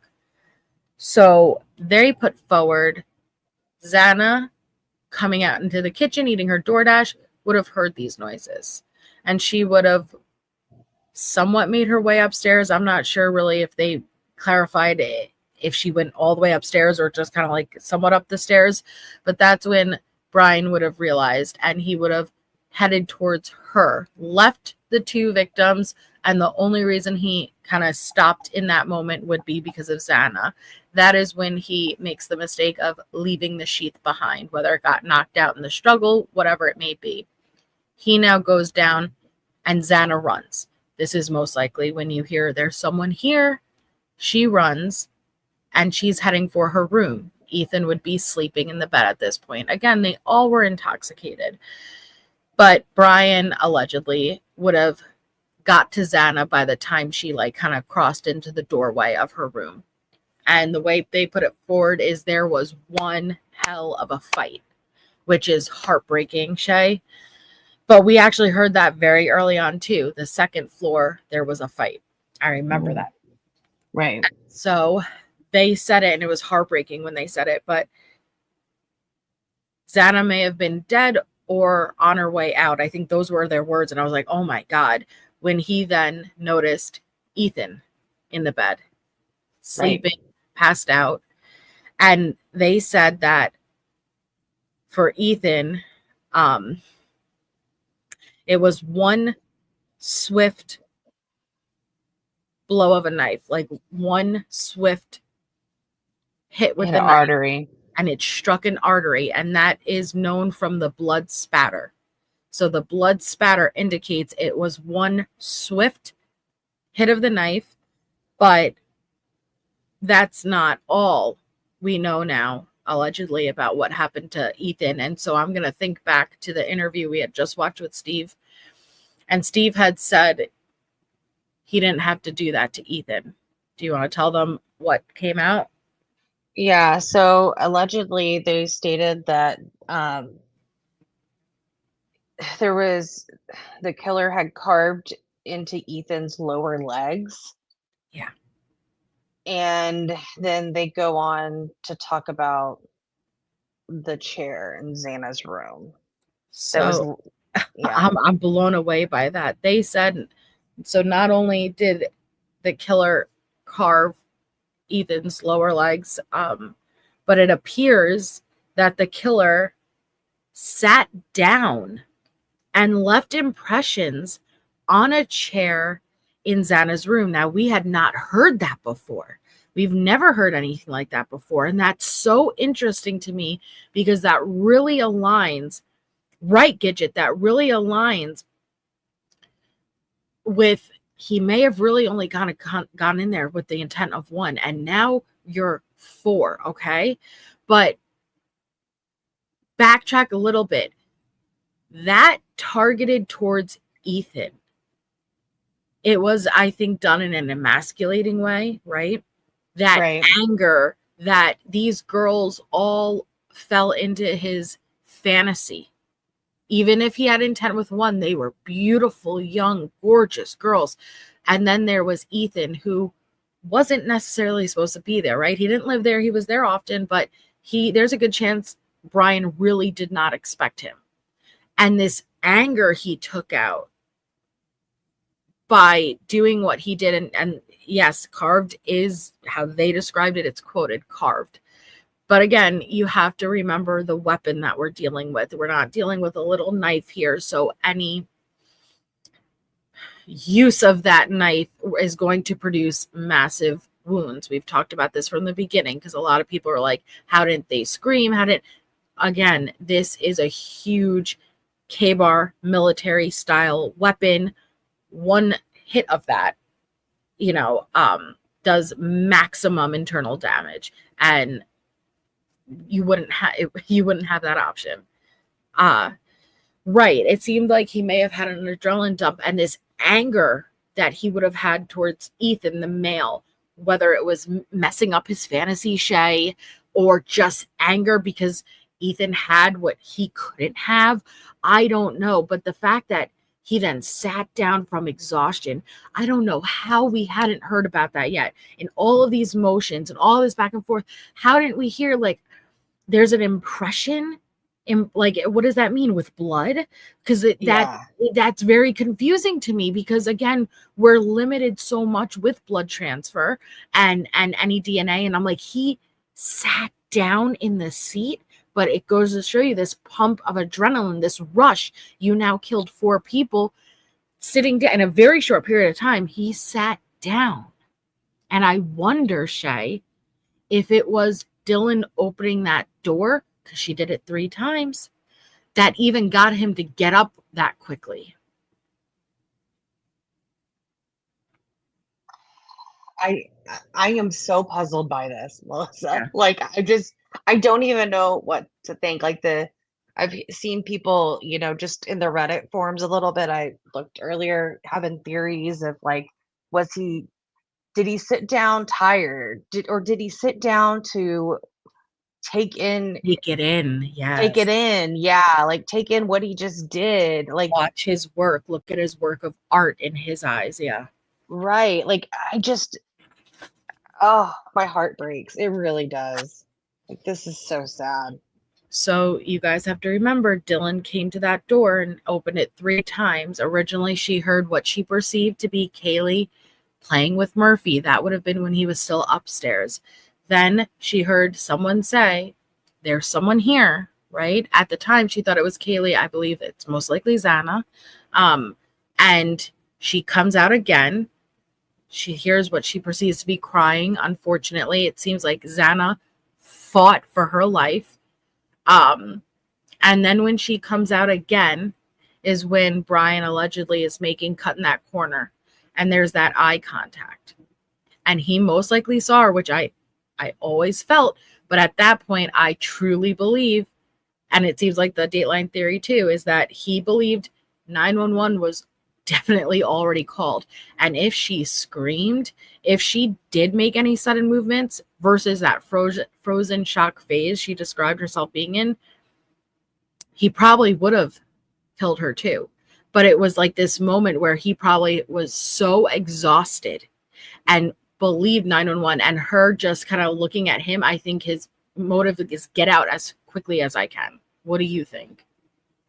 Yeah, absolutely. I think that it seems that he was worried that he would get caught, and it makes more sense now. He had to get the hell out of there. Because I was kind of, remember, I was like, I don't know if he knows that she's there. I always thought that. I always thought it.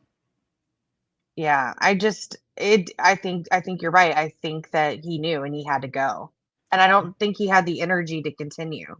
I don't think he had the energy either. Exactly. And I think he really believed 911 was already on their way. But here's the thing.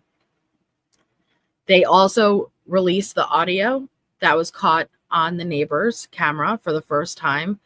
It is accurately depicted in the PCA. I don't know, like, if I was expecting something different, but the best way I could put it is accurately depicted in the PCA what we hear. Distorted voices mumbling, and then a loud thud. That's exactly, and then followed by Murphy barking like crazy. But I there's someone here, Shay.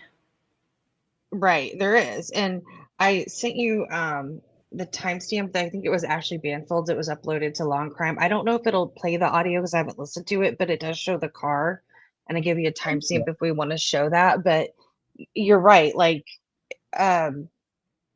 this makes me question more now. It's okay, I'm going to help you. I was wondering if Dateline got that out of order, because I always thought it was made to say like he was talking to Xana, but the way Dateline made it sound like Xana.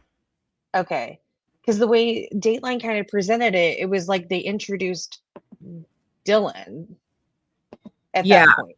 I think they got a little bit wrong, like, and I know Harlot had said it earlier too, but we're not up to that point, something about the Google search, right? But I don't know, but I fully believe he was saying that to Xana.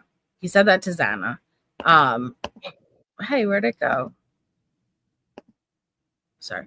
And I think that was in the struggle. I don't know why he would have said it. I think she freaked out. She would have been the first one to freak out and run and had a chance. And I think he was just like, it's okay, I'm going to help you. I'm going to in the midst of it. And that's probably what we're hearing in the distorted audio is her respond back, freaking out. But the biggest issue I'm having with this theory is that Ethan would have been intoxicated to the point where he wouldn't have woken up on his own for that struggle. You know what I mean? Like prior to him being attacked, but I don't know. And some people act differently in fight or flight. Like you may not hear somebody scream, you know? They could just be trying to get to safety. I don't. Oh, there's. Oh, God. No, crocheting Bammy and Dylan did not account that male voice to being Ethan. She would know Ethan's voice. I don't think. She said it wasn't Ethan. I know we saw that in court documents. Right. So He this was is asleep. this is Na Young, guys. This is the one that we talked to you about before, as far as the one that he shared an office with and her apartment was broken into. This is her. Okay, so very beautiful young girl, but I don't think it fits the vision he had in his fantasy. Okay. So here we're going to have, here are some of the photos that were in his phone, guys. So again, if the faces weren't blurred, it's like, oh my God, that looks like the victims, right? Like, so it shows he had this idea in his mind. Imagine being one of those girls, finding out you were in the phone. Oh my God. I'd be terrified. Yeah, it seems like he definitely had a type in mind.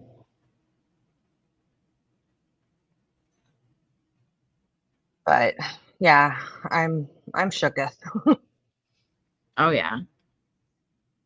So Jamie pointed out in chat earlier, do we think maybe he sat like on the chair? Like, would he take off his coveralls in there? Like, that was an interesting question. Oh, that's interesting.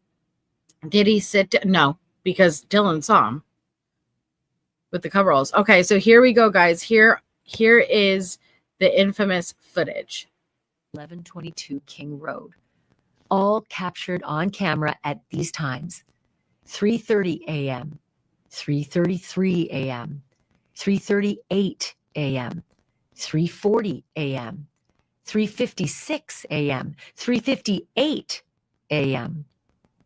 And then at 4:20 a.m., the white car speeds away. In the footage, you can hear what seems to be Look at the that. white Look how car's fast engine he goes. revving up. Wow. Here's what else is new. At 6:17 a.m., not even 2 full hours after the white car was seen on surveillance. Ashley, we're not there yet. She's always getting ahead of us. Yeah, she's getting ahead of us. We're not ready for that yet. We worked hard on our timelines, Ashley. Let us say it.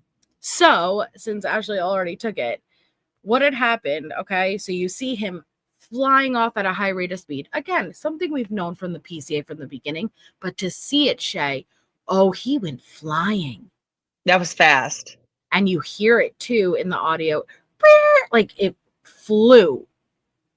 And if you remember, we even at one point heard it in the Linda Lane audio, but it was delayed time. Now, Shay, what poor Linda just said, I was so curious when they said that. They said, now he almost hit a person, didn't he? Yes, he did. What did that mean? Is there a pedestrian out who nearly got hit by Bryan? Same thing. I was like, wait, what? Like, I kept rewinding that. I was like, where? What happened? I wonder if they're going to be a witness. Right. Like, where did that come from? A solo angel. Oh God, though. That's funny. No, but I mean, it was loud and it was fast. He got out of there quick. And then we know that the calls and the texts with Dylan and Bethany are happening shortly after this. Right. So at the same time that he's now booking it, you have Dylan and Bethany exchanging the text. And, Dylan is scared. Bethany says, run to my room. And on Dylan's way down, She looks, passes the hall, right? And she sees Xana on the floor, head towards the wall, feet towards the door. And she believed Xana was intoxicated, okay? But here's the thing. Not even 2 hours later, this guy. Well, wait. We'll go. So at 4:48 a.m., and I'll let you take that one. 4:48 a.m., he turns his cell phone back on. 4:46, I thought. I thought it was 4:48. One of the two, guys. One of the two. Okay, 4:40-ish. He turns his cell phone back on, and it bounces off the cell tower near Blaine, Idaho. It moves west, and at 5:20 a.m., his phone's bouncing off Johnson, Washington, and then 5:39 a.m. is Pullman, and I'll let you take the 617. So just like Shay said, so he's pinging off these towers once his phone connects back. But this is a critical time frame because this is where I differ a little bit from Dateline's theory. I believe it was that time frame that he was discarding of the evidence, not later on, like Dateline said. I think right then and there, that time before he, was disconnected, I think he was discarding, and I think he fully expected cops to be on their way already, so he needed to move fast. But at 6:17 a.m., okay, 2 hours exactly after the murders, Bryan Kohberger places a call. And he places a call that lasts 36 minutes to his dad. And it would be the first of 3 calls made to his dad that morning, the longest call being 54 minutes. I don't want to jump, okay? Because that's what I just said at the beginning of this live. I want to be careful. But when I hear that, the likelihood that I think Bryan didn't mention something on those calls to his dad, whether it not necessarily that had to be the 100% what happened, but indicating something like that, I think absolutely. I highly doubt those calls do not contain something vital regarding what he had just done. I'm really curious because they said that it was to phones registered to his dad, and that there was other people underneath those phone lines. So was it his mom? Well, it seemed like he didn't have a good relationship with his dad, but his dad was the one who was always going there to be by his side. Right. Well, I know that they had mentioned the family plan that the mom is under, but they said made it to his dad. They specified. Okay. Shay, what do you think? Do you think he happened to make 3 calls 2 hours after the murders to his dad in the early morning hours? And it does not. I think he fully expected he was about to be arrested, that the cops were on the way. He didn't even get back to his apartment yet. So in his mind, he's on the run. But what do you think he would say? I think my question is, does he talk to his parents often like that? That's a good question. It was early. I don't know, but it was a Sunday, so it's not like, all right, did he get up for work? It was a Sunday, Shay. But it would be 3 hours up from this time because they're on the East Coast. You're absolutely right. That's true. So it'd be what, 9:16 a.m. Yeah. But 3 calls, Shay, before he even gets back to his apartment. Think about it through Bryan's perspective. He had just committed a quadruple homicide. Someone saw him. If he only intended for 1, 2, right? Your adrenaline, whoop! Now he has to run, discard of the weapon, discard of the clothes, everything if he had the kill bag. And he makes those calls before he even gets home. That, to me, and just my opinion, right? I think he called in a panic. I don't think he necessarily said what happened or what he did versus one of those ominous alluding to something just happened. And I think he wanted to be able to talk to his dad first before what he believed was getting caught. I think he fully expected 911 was called already. Yeah, I am so curious because this is also a thing I'm keeping in mind, and I'm not gonna jump the timeline. I'm gonna reference something else. Was that was that questionnaire type interview with Steve, and he mentioned that the day that he took the selfie, so that that morning was like the only day apparently he called into work. So Yes. like, could he have been kind of could he have been telling his parents he was sick? I mean, I don't know. I don't know. I've thought about this quite a bit since watching this. I've wondered what were those calls about? Well, and that's kind of sneaky. He just said it, like, I don't think he was like, I just killed 4 people, but I think on that, he really didn't know if he was about to get caught. I really think he was in the mind frame that if he goes back to his apartment, there's a good chance, like, they know it's him. You think about the paranoia that also must go through your brain. Reasonable paranoia. But I think he wanted a chance to talk to his dad, his family, because think about it. You're about to put them all to shame. What's about to happen? I think What if he starts probably, establishing an alibi with his parents and talking about what he did the night before, etc.? Maybe he's like, I was up all night really sick. oh, that's interesting. Maybe give him a call and being like, hey, I've been driving around, like I don't feel. That's interesting. Maybe. I'm just trying to think of what we've heard a little bit and how that could relate.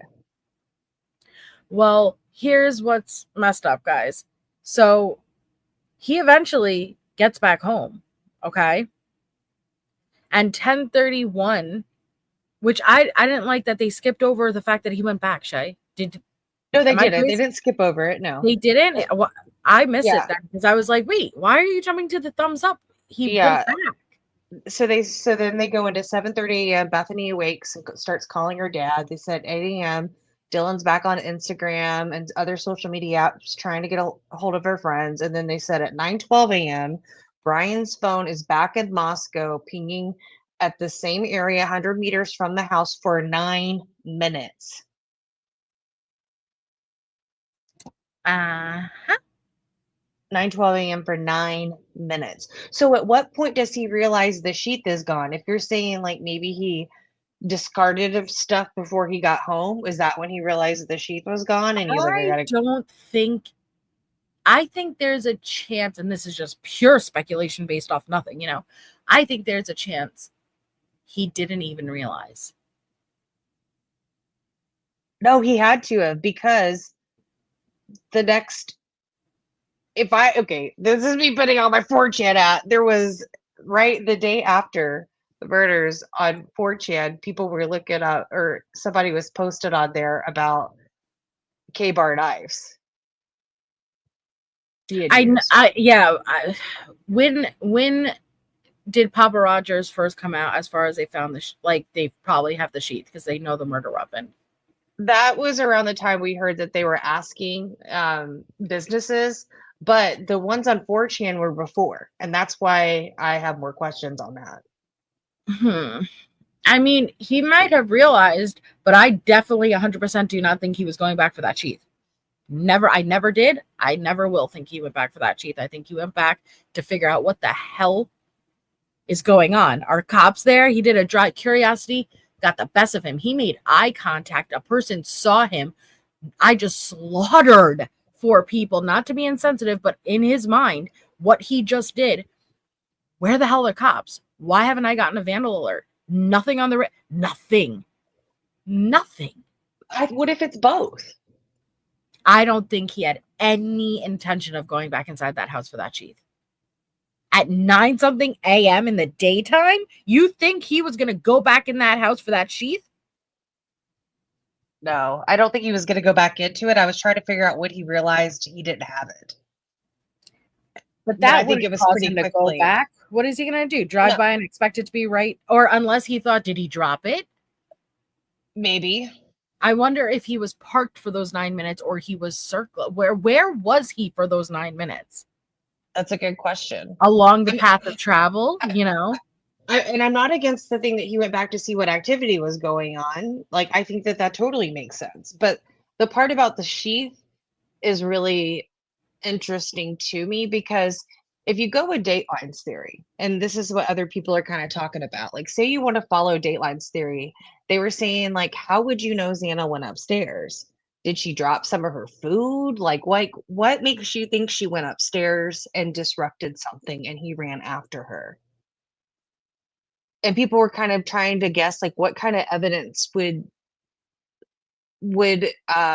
point to that, because according to Dateline, they're saying that in the midst of that struggle and Xana coming up there to investigate it, that sheath dropped. Remember? Yeah, I think the sheath dropped in the struggle with Kaylee. Yes, absolutely. Neat says he thinks he might have been looking in the area he's parked. Interesting. I think it would go around if he thought there was a chance the sheath was left outside of the house, that it would go to what was his process of, did he stop at the car before he went into the car? He had a kill bag, right? Take off all of the clothing, the booties, everything, put it inside the bag, open up the trunk. It's lined with the shower curtain. Put it in the trunk, get into the vehicle. That would make sense for taking a drive back to see, did I drop something? But it wouldn't make sense to me if he didn't stop and change, or take something off. Maybe though. I guess it really all depends. Yeah, I don't know. I'm super curious. Good night, Stacy. But after he went back for 9 minutes, he went home. And do you know what he did? He took the infamous photo of him giving the thumbs up, which I think leads more credence into what I was just saying, Shay.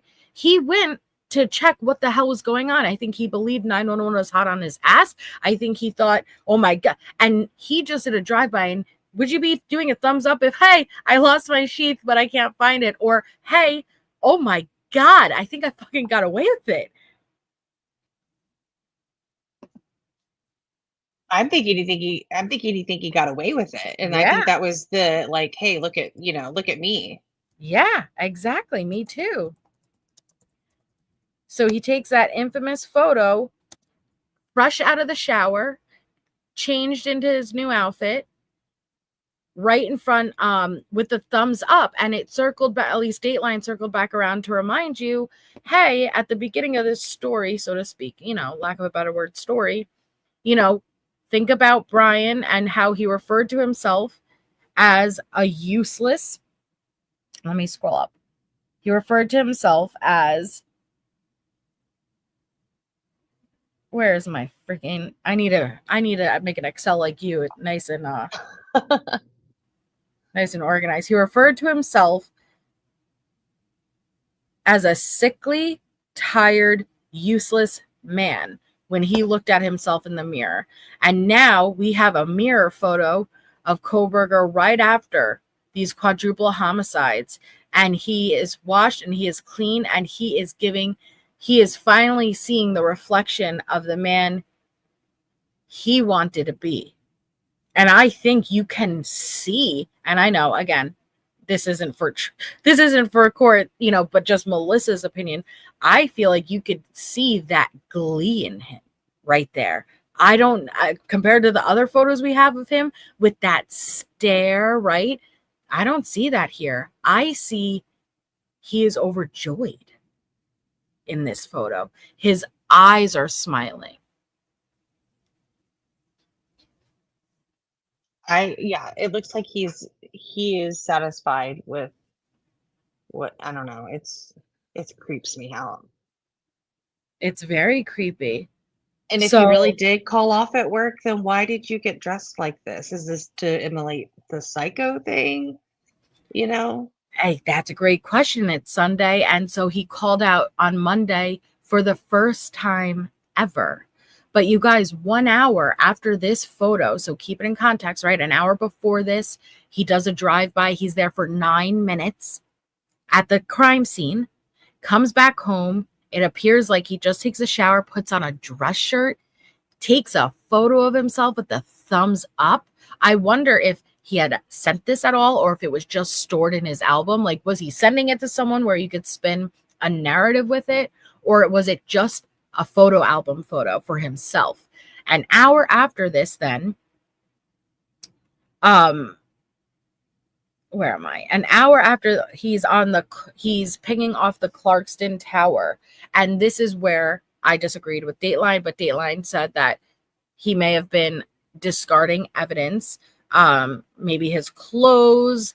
There's a river down there, and they speculate it could have been a good spot for him to dump. I think he dumped it already right after the murders, though. What do you think? In the Snake River? Or do you think he dug I something? don't know where. I think when he was disconnected from the network, he had already gotten taken care of it. I think he disposed before he ever reconnected to the network. But they're speculating an hour after this photo, he's going to discard things. Maybe more things, but I think initially he got rid of that bag. Yeah, I guess I would think that maybe he, like, wouldn't he want to go back and memorialize that or something? I don't know. Memorialize what, though? The weapon or whatever he had. You think he may have went back and got the weapon because he felt cocky? No, I think that he would have put it somewhere where he. Oh, okay. No, he would have put it somewhere where he could go back to it whenever. Right, like not memorialize destroy it. Right. Okay. That's why I tend not to go towards the Snake River. Right, because it's not recoverable versus digging with that metal-tipped shovel he had so he could get it at a later time.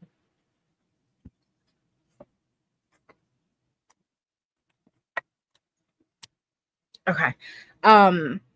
So then, guys, they said that the source close to the investigation said Xana was laying in a massive pool of blood.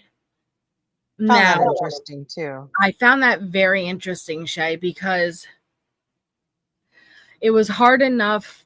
And when I say this, please, I'm not attacking Dylan, so let's not go crazy. I'm just speaking out loud.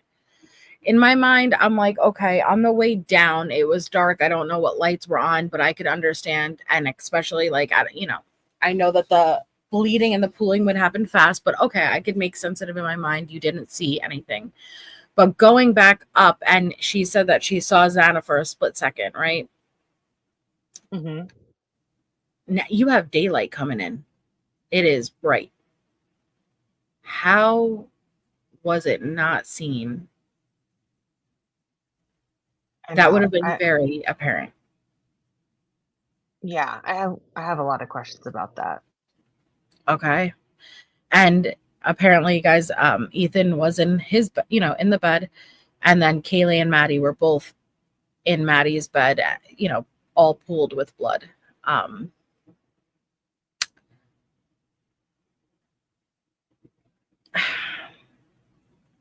Do you think that maybe I'm just thinking 911 call? A lot of people had always kind of speculated, well, why wouldn't they mention the blood? But I don't know that even when I've heard other 911 calls of horrific events, have I heard somebody describing the blood, It's not, I don't think, not that they didn't describe the blood. It's that in her grand jury testimony and everything, she never mentioned seeing any. That we know of, because we've just seen certain stuff quoted. That we know of, correct. I'd be really curious if was it just dark and she couldn't see anything? Were the lights off in the room? We don't really know. We don't know the lighting because she couldn't remember some of the lighting. Yes. And you guys, this was the exterior of the house. We'll never forget this very haunting image. And so it just gives you an idea. And yes, Xana's room did have a slant. Okay. So naturally with gravity, blood would be pooling towards that side of the house. And if there's any crack in the crevice at all in the foundation, gravity, it makes sense that it's going to pull down. But I say this because it would be apparent, very apparent. So the only thing I could make sense in my mind is when they went up, adrenaline's rushing. Right now you have Hunter and Emily. And she said she looked for a split second and she immediately started crying, she said. But she still figured she was out. I think her brain refused to comprehend. And I might believe like she just for a quick second to where it didn't even register. I do believe that because again, to say, oh, I think she was still drunk. It's not that I think she was lying versus I don't think her brain processed what the fuck she saw for just a quick second. But Hunter, as soon as he approached, that's why he's like, get out. And he became white because it was very obvious you wouldn't even have to walk down that hall. Yeah, I think they kind of described it as cognitive like disassociation almost. Cognitive dissonance, yep. You know, Marcus had a question, you know, did Dylan wear glasses? I don't know. And I can't see far away, so I might not be able to see certain things. So, you know, good question, Marcus. I don't know.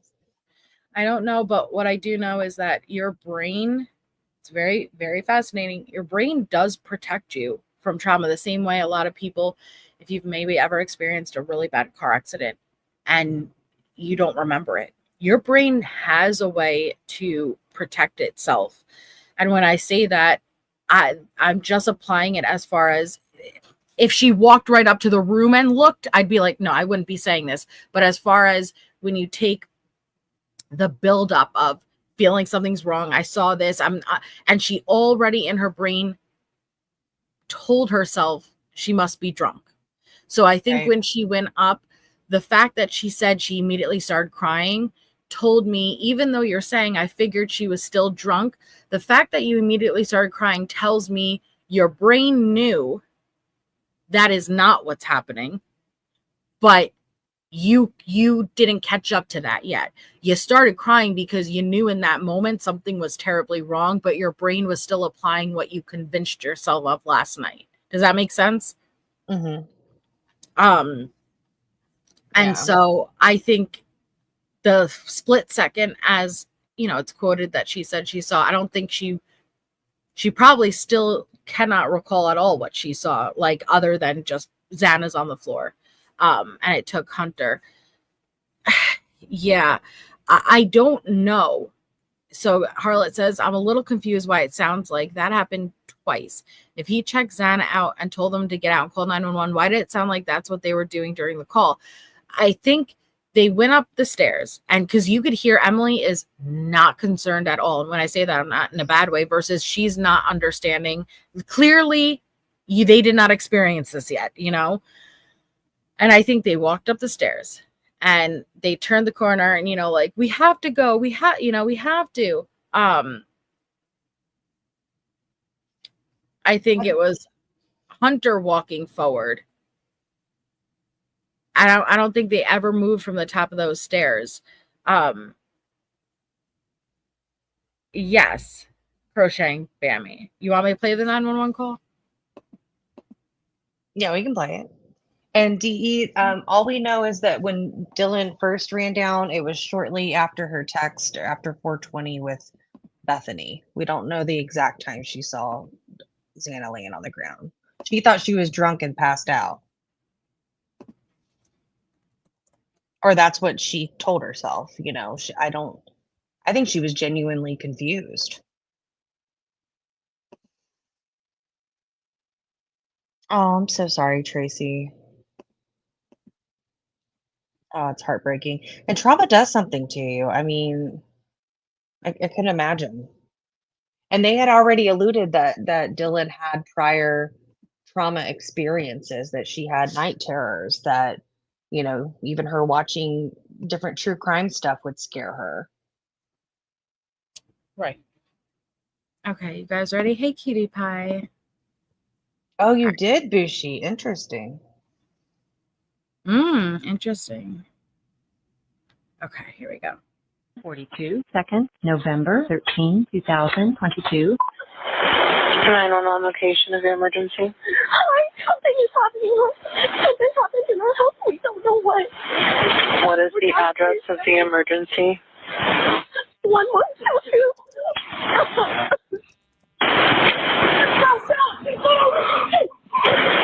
See, pause. And this is exactly where Harlot's confused. This is exactly where I'm confused. I'm sure this is exactly where you're confused, Shay. There's already excited utterance right there, right now. It's stuck in my head. But there's already you're experiencing something in this moment that you weren't experiencing the hours before, right?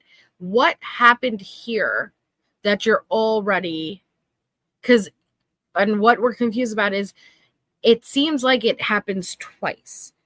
There is what we're told as far as Ethan finding, I'm sorry, Hunter finding Xana and Ethan, right? And then call 911. But then we have this 911 call where it sounds as if it's happening on the 911 call. So it's like, wait a second, what caused them to call 911? But then again, they're going back and experiencing it for the second time. It's a bit confusing. Now, when we say that, that doesn't mean there's a whole big conspiracy versus, okay, we don't have the full context here. Something's missing. Let me check the court documents because I think that they may have elaborated on that a little bit more. Let me check while we listen. Mm-hmm. Okay. 7:55 a.m. 42 seconds, November 13, 2022. 911 location of your emergency. Hi, something is happening. Something happened in our house. We don't know what. What is the address of the emergency? 1122.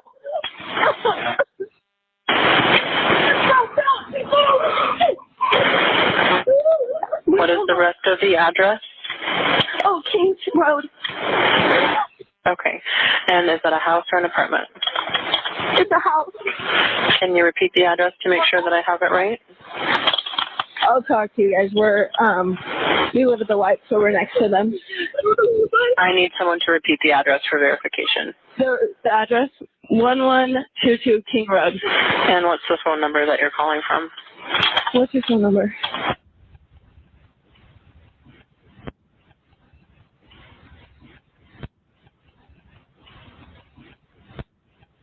And tell me exactly what's going on.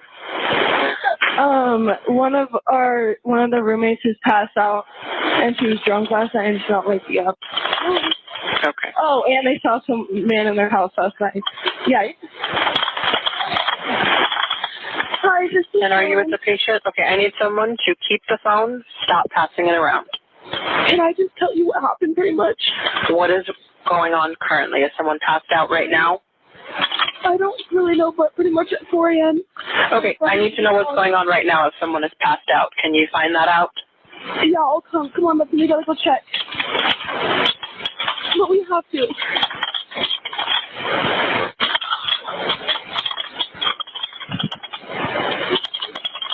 Is it passed out?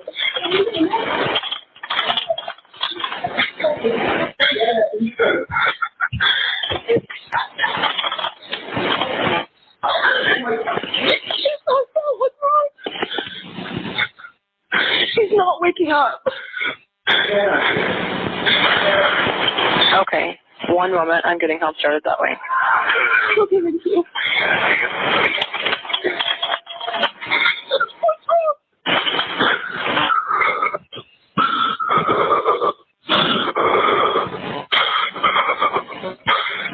Right, Harlot. Exactly.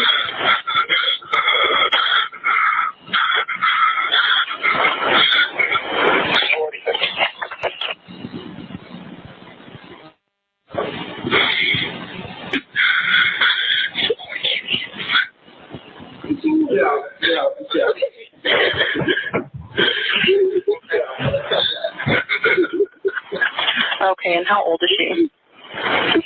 She's 20. 20, you said? Yes, 20 here. Okay. Hello? Hello? Okay, I need someone to stop passing the phone around because I've talked to 4 different people. Okay, sorry, they just gave me the phone. Is she breathing? Hello? Is she breathing? No. Okay.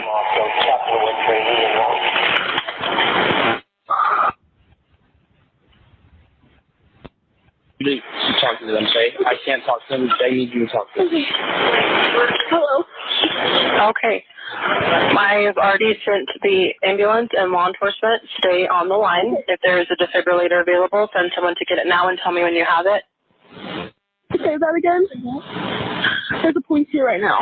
Okay. If there is a defibrillator available, send someone to get it now and tell me when you have it.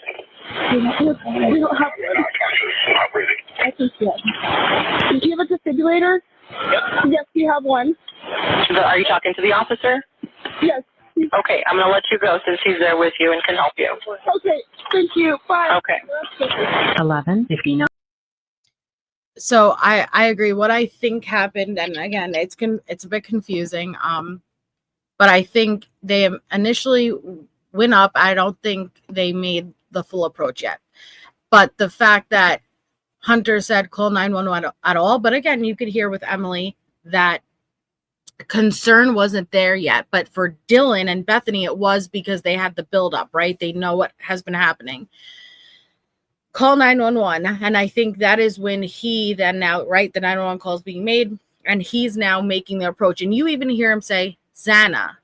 I think he was standing mid-hall now, leaning in, and can see she's down. And I think he didn't want to fully approach yet and figured like call, see if she'll move, see if anything. And then you actually hear a bit of a scream, okay? Oh my God, like you hear that. And that's when Dylan goes, what? Oh, and the breathing. And I'm sorry, you cannot fake that. I mean, yes, I guess you could argue you can, but that was true. You could fake the breathing, but the tremors in the breath, that was organic to me. You know, like the little, you could hear the shaking of her lungs, you know? And I think that is, you know, that's when he actually made entry, probably put his head in, saw what was, you know, and that's when get out. And so when they handed that phone to him, when he says, I can't talk to her, right? That's not because she didn't want the phone to be passed around. I don't think he was, what he just saw, this poor guy, okay? But here in this, it shows at approximately 11:50 a.m., Dylan called her friend Emily, okay? And she asked her to come over and check the house because she was scared. Emily and her boyfriend Hunter came over. They met Dylan and Bethany at the bottom of the floor of the house. Together, Dylan, Bethany, and Hunter started to walk up the stairs to the second floor. When they reached the second floor, Hunter went to the kitchen, which this interests me too, because again, he would have had a pass, but Hunter went to the kitchen to grab a kitchen knife. When he came back, Dylan, quote, saw Xana again for a split second. And I just started bawling because I thought she had just like, I don't even know. I thought maybe she was still drunk and all asleep on the floor. And that was from the grand jury transcript. Bethany also saw Xana lying at the floor. So again, seems like to be the time where, you know, 911 was going to be called, but the split second that they saw, it does interest me, like how neither of them, I'm more likely to believe one didn't see, but neither of them saw. Okay, I'm not, you know, I don't know, you know, I'm not going to rush to judgment here, but all right, I digress, you know. So it said Hunter told Dylan and Bethany to get out. This is the confusing part because we hear this on the 911 call, but the way that this is stated is this was before the 911 call. So it's a bit confusing. Hunter told Dylan and Bethany to get out. Emily, who had just started to go up the stairs, also turned right back around after Hunter instructed her not to come any further. They both went outside. Shortly after, Hunter exited the house and told them to call 911. But that was on the 911 call. He was pale, white, and mentioned something about someone being unconscious. So at 11:56 a.m., Bethany called Dylan from her cell phone. Bethany called 911 from her cell phone and spoke to Carolina Calvin, the 911 dispatcher. The call lasted for 4 minutes and 11 seconds. During that call, the phone was passed around to different individuals, including Bethany, Dylan, and Hunter, and an unidentified female speaker, which is Emily. Heaving, heavy breathing, and crying can be heard throughout the call. Bethany spoke first, stating, something is happening, something happened in our house, and we don't know what. Bethany attempted to provide the address of the house, but they could not continue. At that point, an unidentified female speaker took the phone, which is Emily, and provided the address and Bethany's phone number. So we just heard it. So it says, Dylan then informed dispatch that Xana was 20 years old. At that point, Hunter took the phone. Dispatch asked him if she was breathing, to which Hunter answered no. Law enforcement arrived, confirming with Dylan that the responding officer had a defibrillator. Dispatch ended. So I could understand people's issues, Shay, because that is it. Basically, you're stating it happened twice. That cannot be how it happened exactly. Now, that doesn't mean there's a whole big conspiracy, but it's not entirely accurate because things that they're stating happened prior to calling 911 happened on the 911 call.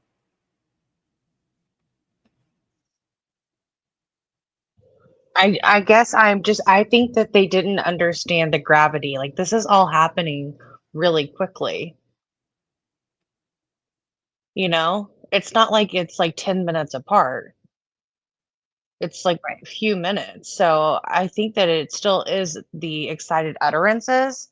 But I understand what you mean, though. I mean, I've always had questions, and I try not to like dig so hard because this is traumatic. And absolutely, that I don't know if it was Dr. Mercado that said it on Dateline or somebody else about that cognitive dissonance in the situation. That really just rang true to me. I'm like, oh, well, that made me sense, you know, in a traumatic experience.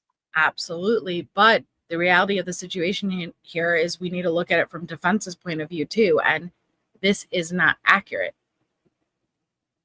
You know, and so it could be something very simple as they're going to need to amend it. They're going to need to fix, you know, as far as like whoever wrote this narrative out. Is it going to be a big deal? I don't know. Are we going to get full clarity once they're on the stand in court? Probably.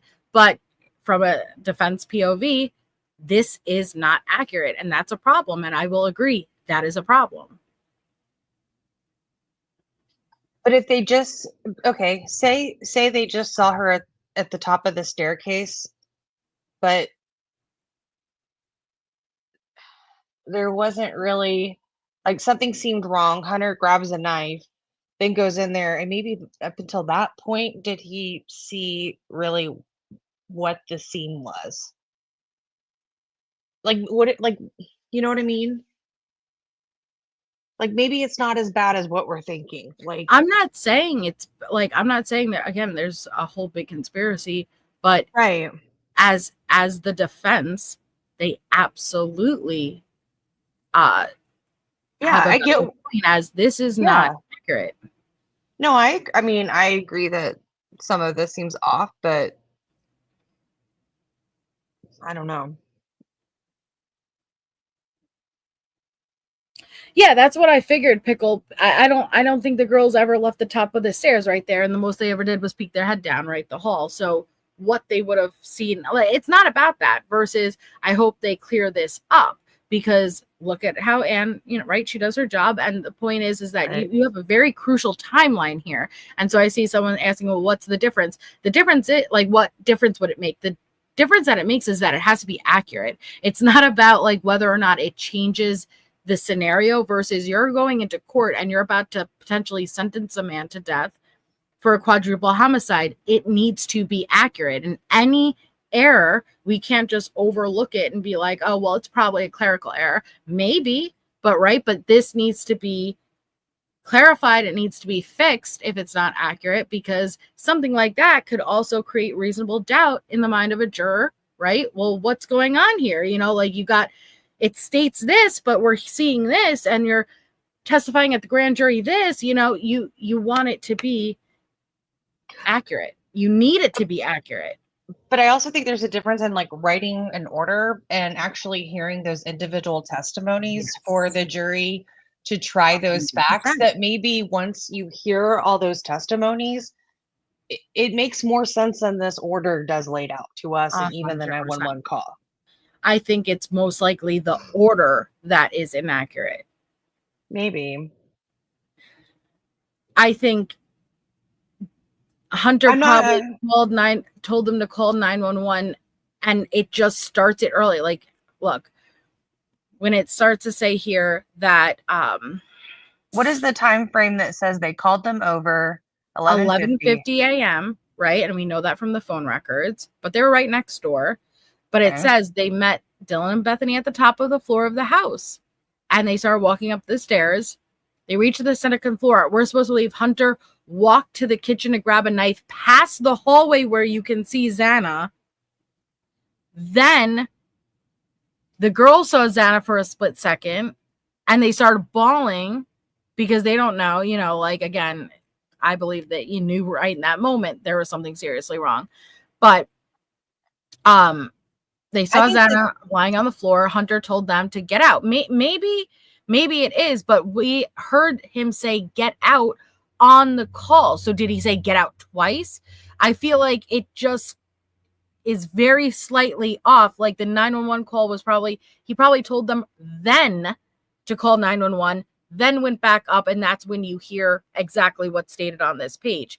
They went, investigated more, get out, run down the stairs. That makes sense. Because again, Emily there was no concern in Emily's voice. She had not gone up the stairs. She had not seen Xana, but there was no cause of concern. She was like, hey, you know, like, so this is, you know, I think she's drunk and passed out. It hadn't happened yet as far as that concerned, you know? So I think it's just a slight little bit off of where the 911 call was made and what was happening. Yeah, I understand what you're saying now. But okay, so let's finish our timeline. So, and I know some people are asking me about like if we could hear the audio of him speeding off. And the only thing I could find was on Twitter, and it was like somebody clipped Dateline of the segments. Yeah. So I don't know if you want to show that or not, but it doesn't look like it's like a 6-minute like clip of them describing their theory as well. It's like that whole thing we saw. Here. I'll play it. Hold on. It's up to you. No, I got it right on my phone. Hold on. And I put it in the back chat as well. Whatever's easier. But yeah, that I do understand though, because the way it's written out looks off. Yeah, time in early October, a month PA. Okay, hold on. The car, and then back on King Road at 3:56 a.m. and 3:58 a.m. There's people inside the 6 a.m. 7 a.m. Trained exclusively by Dateline. What was to illustrate what affidavits, real estate, and social media in 4:07 a.m. The killer entered the house on the second floor through an unlocked sliding kitchen door and went quickly and directly upstairs to Maddie Mogen's bedroom. Sources close to the investigation have told us that is one of the reasons they believe Maddie was the killer's target. But almost certainly to the killer's surprise, he discovered that Maddie was not alone. Kaylee was sleeping in the same bed. Something happened that hadn't been planned on. The killer attacked anyway. There was a struggle. It was noisy. Multiple sources close to the investigation speculate that Xana, downstairs in the second floor kitchen on TikTok, heard thumping and went to investigate.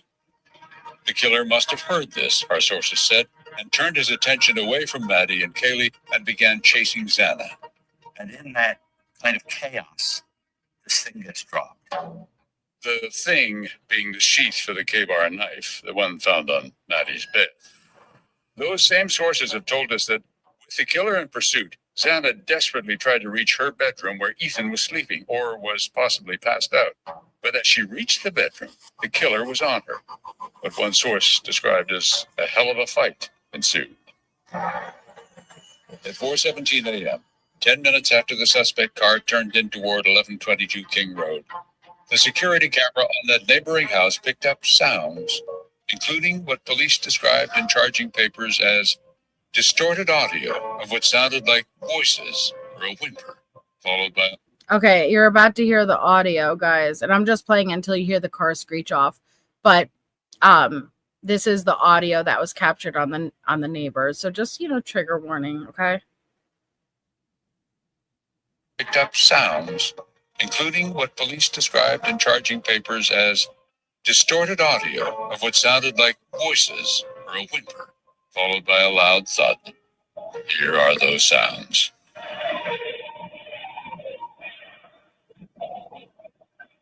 A dog began to bark, as if something was wrong. Then multiple sources close to the investigation told us, with Xana either dead or dying. The killer saw Ethan in bed, possibly passed out after a night of drinking. And with one swift blow of the knife, blood spatter shows, the killer struck an artery. When you're dealing with crimes that are motivated by anger toward women, the men that are in the way are rapidly dispatched. And then, according to our sources, the killer did something strange. He carved Ethan's lower legs. Carved is the specific word that was used. If you view that person as having gotten in the way of what it is you're trying to play out, you might be overwhelmed with anger toward them and do something extra. And I think it's a clue that there was a sexualized component to this, because this was about women. There was a special anger toward that male. It looked like the killer sat down after that, said an investigative source, and left behind impressions in blood on a bedroom chair. He's exhausted. He's gone through 4 people. People that commit mass murder don't anticipate the adrenal exhaustion that's going to overwhelm them when they do it. But as he left the bedroom, intending to exit through the same kitchen door where he entered, the killer was surprised again by another roommate. Dylan Mortensen had heard various unexplained noises that night, and at that moment opened her bedroom door. After hearing a noise she said she thought was crying coming from Xana's room, according to a police affidavit. She's bothered by the noise. She opens the door and sees this individual coming down the hallway. Later in charging papers, police said Dylan told them she heard a male voice say something like, "It's okay, I'm going to help you," and saw a male in black clothing and a mask that covered the person's mouth and nose walking towards her. She said he was 5'10" or taller, not very muscular, but athletically built with bushy eyebrows. She said the male walked past her as she stood in a frozen shock phase. If she had said one word, if she had screamed for I'm gonna help. just go to the Well, she locked herself in the bedroom. She knows something's wrong. His primary security camera. Okay, so ready? You're gonna hear now the car driving off. At a high rate of speed, the car raced toward the intersection, turned right, and disappeared from view. This car left in such a hurry, he almost hit somebody. Yep, that's right. He's panicking. If he wasn't the only one. Come on, Keith. As suspect vehicle 1 careened out of the King Road neighborhood at 4:20 a.m. Dylan Mortensen was still locked in her bedroom. So, you can't hear it that well like here, but you see, yeah. All right. So, yeah, that's what we were saying before, Angel D. What does almost hit someone? I'm so curious. I want to know what that means too. So, you guys, 2 days after the murders, do you have anything before the 2 days? No, sorry. I was grabbing that video that he was listening, or that Britney Spears song. So 2 days after the murders, guy, just one of you, he had added the K-bar knife into his Amazon account and hit buy now and was about to check out before exiting. So he was not just like add it into his cart. I'm sorry. He did buy now and he was about to hit checkout before he then exited 2 days after the murder, which makes you think, all right, was he trying to replace what he did not have? Or 2, planning on killing again? I think it was to replace it, at least for now. It was to replace it. What do you think? Absolutely. And so is that what Steve was referring to? No, Steve was referring to the next morning, University of Idaho murders. He Google searched for the first time. Now, I would like some clarity with this, and I know Harlot said it earlier too. The way that Dateline said it was after it's already been known that there were murders, but Steve said prior knowledge to the crime, he searched up the murders. So I would very much like some clarity on that. Are they both referring to the same thing? It seems like it's the same thing, but the time makes a major difference. Yeah, I know. Justin. Good night. I noted that too. I was like, so what was meant by that? And that's when I started thinking, was he referring, maybe was it because of the K-bar search? Like, I don't know. If he did a search for the University of Idaho murders prior to 911 being called, that's the nail in his coffin.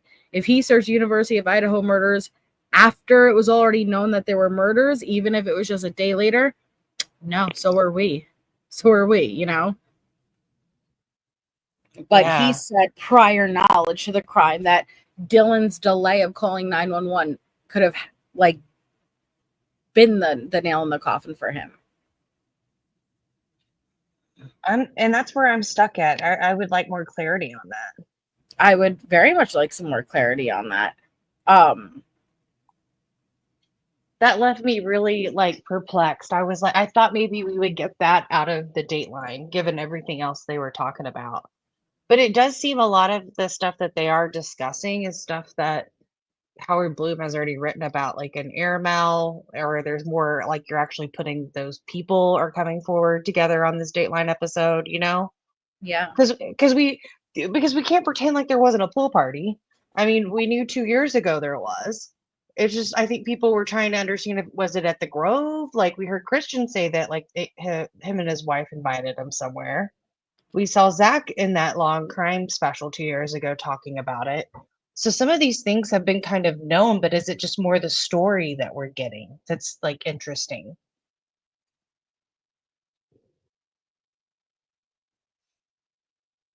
Interesting, Pickle. Okay, so then on the 18th, Kohberger, again, the 13th is the murders. So 18th, his browsing history shows him searching the perfect killing machine, Ted Bundy. So he had a major fascination with Ted Bundy, guys. And he is also watching YouTube videos on the victims, which again, when standalone, that's not so crazy or outside the realm of what I would expect. But collectively, you know, very interesting, like he is monitoring and watching. Then he goes to the DMV and he replaced the plates from Washington, the single plate of Pennsylvania to Washington plates. And then he took, here it is again, new photos of his car with the plate. So all along, don't forget, from the very beginning of this, take a photo of his car and plates as he's leaving Pennsylvania and heading to Washington for the first time, taking photos of his car and plates once he gets there, and now here he is taking photos of his car and plates once he switches those plates. Yeah, that's wild.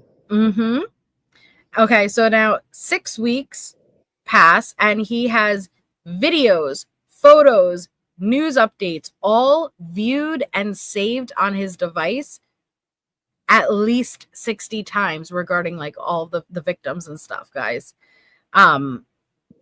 Before we go so much forward real quick, so Neat Noodle is wondering, what do we think they meant by carve when it came to Ethan? I think that's obvious.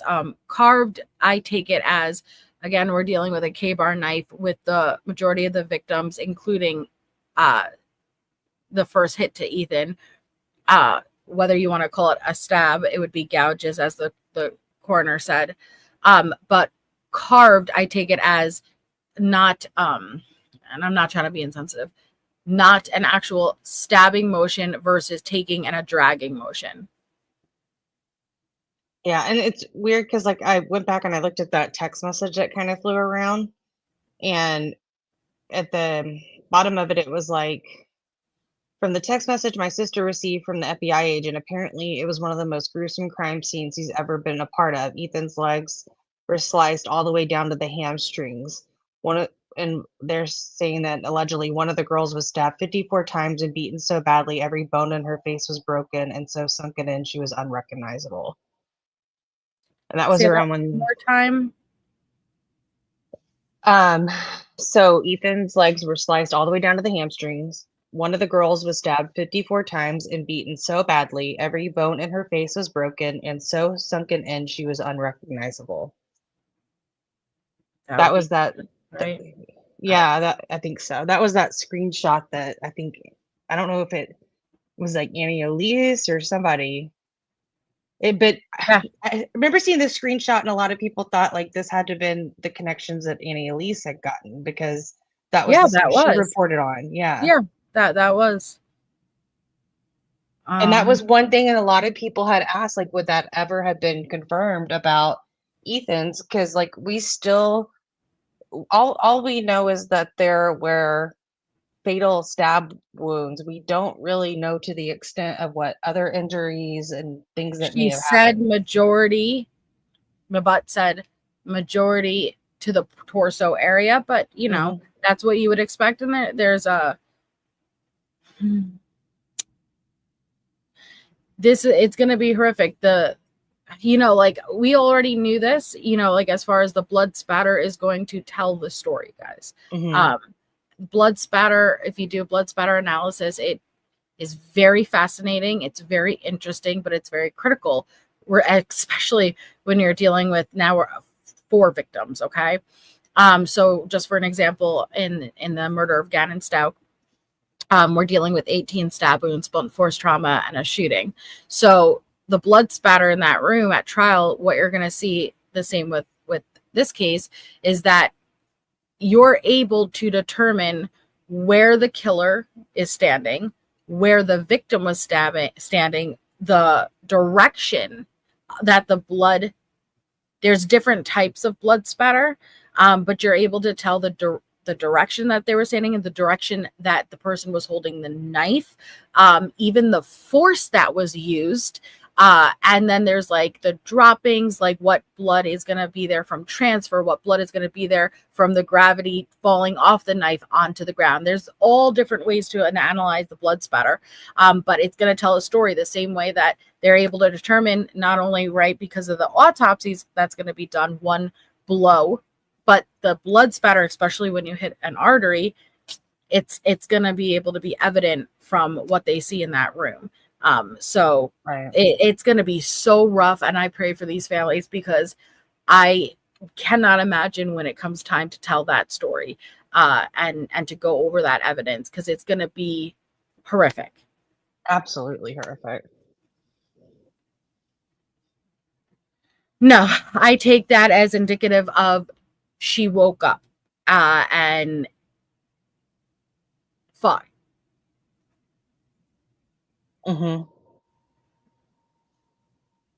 Yeah, I think that she fought hard. And remember, Kaylee was up against the back corner of the wall, slumped over. So like she moved, she was trying to get out of there. And you got to think too, like if the killer is on the bed as well, like you don't really have as much stability as if you're standing like on your feet fighting, And she had Maddie on the left side of her and the wall on the right side of her, and then the killer. There was nowhere for her to go. They were both likely asleep, Scarlett, but he would have most likely attacked Maddie first. Probably no defense wounds, intoxicated, but he had the advantage of not seeing it coming. Kaylee probably woke up instantly, right? And that's when the struggle ensued with her. And he probably didn't anticipate her being in that bed. No, I don't think he did either. He may have taken aggression out on Kaylee for being there too. If he had this fantasy that he was planning and imagining he bought the K-bar guys 8 months prior. So think about it in a theory of he didn't have his victim yet, but he had his fantasy. He knew exactly what he wanted to do. He knew exactly who he was looking for, and eventually he did this whole move. He probably studied, he'd watch until he found his perfect victim. And if it didn't go as he planned, I could imagine that aggression and anger being there. They spoiled it in his mind. But that impression, Shay, that's sitting, and that impression, I'm very curious, like you said, pure exhaustion, but also was there a moment where he was observing his artwork?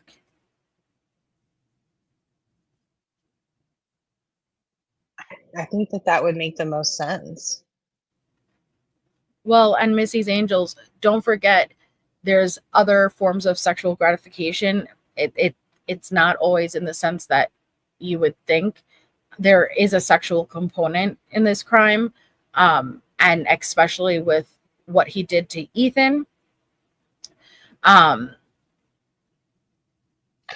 He could get that satisfaction and that gratification through the acts alone. Yeah, the knife is like a fallacy. Yes. Appendage. Exactly, Shay. It gives me the creeps. Oh, it's dark. Exactly, Scarlett. Stabbing is penetration, and the K-bar was an extension of him. Exactly. You guys get it, you know. And Okay. just the coincidences now that you hear about the Google searches and when they were attacked. I mean, I'm sorry, guys, but if this is all true, this is a lot of circumstantial evidence stacking here. I don't think so. No, I think he knew. I think he knew who was supposed to be in that house. Yeah. Can't explain it. You know, we don't have all the answers yet. But okay, so he goes to the DMV, he replaces, he takes new photos. Then he has at least 60 photos, videos, news updates, all viewed and saved on his device regarding these murders. Then on November 22nd, he searched again. So not just once, he searched again for a utility knife sheath and a K-bar knife sheath, but he didn't purchase it. So he's doing the searches again. Should I get it? Do I need to get it? I really think he was trying to make sure he had something on him, right? Mm-hmm. And then after that, he looks and does searches into deleting his account activity. Right after that search, right? Because that search was at 7:08 p.m. That's what I got down. Wow, that's nuts. So what do you think startled him to the point that he was like, I gotta delete this account?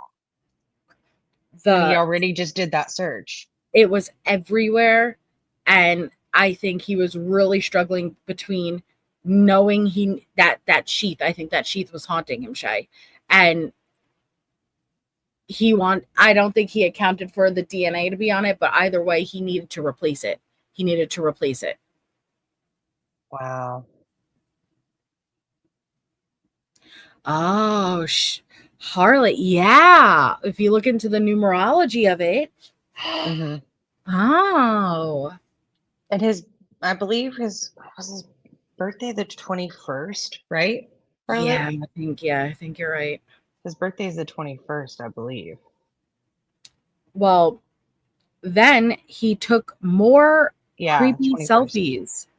He continued to take selfies, guys, and these selfies are just weird. I don't know. He's in black hoodies all the time. He's just ominous. Again, I'm very curious if these were ever sent out or if these were just stored for himself. Then he is researching and watching Ted Bundy videos that have the thumbnail of Kaylee and Maddie on it. So it would be like Dr. Ted Grande, who's, referring to Ted Bundy while covering the case and stuff and making those connections. He's watching them. And then he Google searches his own name again. He's continuing to search his own name. And then once again on December 6th, what does he do after midnight for the third time, Shay? He's searching up a K-bar knife and sheath. Yes, I was shocked. I was like, after all of this, you're already looking at deleting the account, now you're searching it again? Again for the third time. We were blown away when we found out he did it once. Right. He didn't do it just once. He did it multiple times. Mm-hmm. So then after that, the bolo went out for the car, guys. And this is when I think he really started to get nervous, Shay. They put the bolo out for the Hyundai Elantra. They didn't have the right year at that point, but now they know the car. They have the make and the model. And then they started going in it around that same time is when they got the DNA testing, but they put it through CODIS. They put it through the two systems. Nothing came back. And then we hear a little bit from CeCe Moore, who's the genetic genealogist. And she explained how, and we've heard this a lot in court with Ann and stuff, the FBI determined that it was a big enough threat to public safety and it was enough of an urgency. And they got the approval to basically violate the guidelines of, and what is it? Ancestry? Which one was it? That they ended up using? Yeah, it was Heritage. My Heritage. Yes. Yeah. And they went in, and from there, they were able to make some connections. But we had then Bryan's dad, who flew from Pennsylvania to Washington and then took that infamous drive with Bryan back to PA to go stay with his family during the break. So apparently, according to Howard Bloom, on this drive, Dad gets suspicious of Bryan. Dad's realizing, all right, we got a bolo out now. My son drives this car. I don't know what happened during those calls in the 2 hours after the murders, but apparently, according to Howard Bloom, this is when Dad gets suspicious. Then they have the traffic stops, the infamous 2 traffic stops along their way. At the same time, the FBI is tracing the DNA, and they're able to determine it's coming from the Northeast area, then to Kohberger, and then their likely suspect, Bryan. So they're on the 21st of December, 2 more selfies Bryan takes of himself in the black hoodie. And this is apparently, according to Howard Bloom, is when his family starts to notice Bryan is acting oddly, as far as he is wearing gloves. He is doing weird things with the garbage. And a source states his sister went to their dad and said, Dad, Bryan could possibly be involved. And this was right after Christmas. Now we've heard, Shay, very early on, something about his sister. What do you think? I think that's very likely. And I always said that I thought there was this weird connection where one of the sisters was in that independent, like, slasher film that was about college girls getting stabbed. I thought that was weird. A lot of quinky dinks. I think the way that they were able to determine exactly when to apply for that warrant for the K-bar is because the sisters, or one sister, already looked into the Amazon account and gave that to them after they arrested Bryan. I think she mentioned it. And I could be wrong, but I thought maybe one of them was one of them living back at home. I couldn't recall. I don't think they stated on Dateline. I don't know if that was just rumor I heard before. I could be wrong. But both of them worked in psychology, is my understanding. Yeah. So then December 27th, they're watching, okay? And they grabbed that trash sample. And they took that trash sample, flew it to Idaho, and they tested it. During this time, Kohberger is watching YouTube clips still of Bundy, Essence of a Psychopath. Yeah, you watching Son of Sam? Yes, the Son of Sam. Yep. And then he's again taking selfies in the black hoodie, which are paralleling what Bundy looked like in what he was watching. So then December 29th. You wanna say what he did? No. Oh my Lord. Oh, the Britney Spears song. Yes. Yeah. So he listens to this Britney Spears Criminal song that's like slowed down and done a little differently. And I looked at like what Dateline was playing, and I grabbed it for you. Yeah, it was uploaded to YouTube. It was a slowed down version of Britney Spears' Criminal. Okay. And at that same time, guys, the tactical team at 12:33 a.m. they're watching him, and they see him go and turn a light on in the kitchen. Okay. And they watch him go to the garage and then return from the garage now with gloves on and plastic baggies. And that is when the SWAT team comes in and they bust through the windows and they bust in the house. They put his parents in zip ties. Okay. And then when they get Bryan and they put Bryan in the back of this patrol car, Bryan says to the cop, maybe we should go get a cup of coffee once this is over. Mm-hmm. I'm sorry, what? Yeah. That's so weird. Now, I've always thought, back when we heard has anyone else been arrested? That was in regards to Dad. I always felt like it was. Not necessarily because Dad had anything to do with it, but now even more so, I feel validated in that if they were put in the zip ties, I think he wanted to know in regards to his family, like, has anyone else been arrested, specifically his dad? I think there's a reason he said his dad, but it wasn't in regards to another killer. What do you think? I don't think it was in regards to that. I think it wasn't that anyone's arrested. Who else said that? Was it Gacy?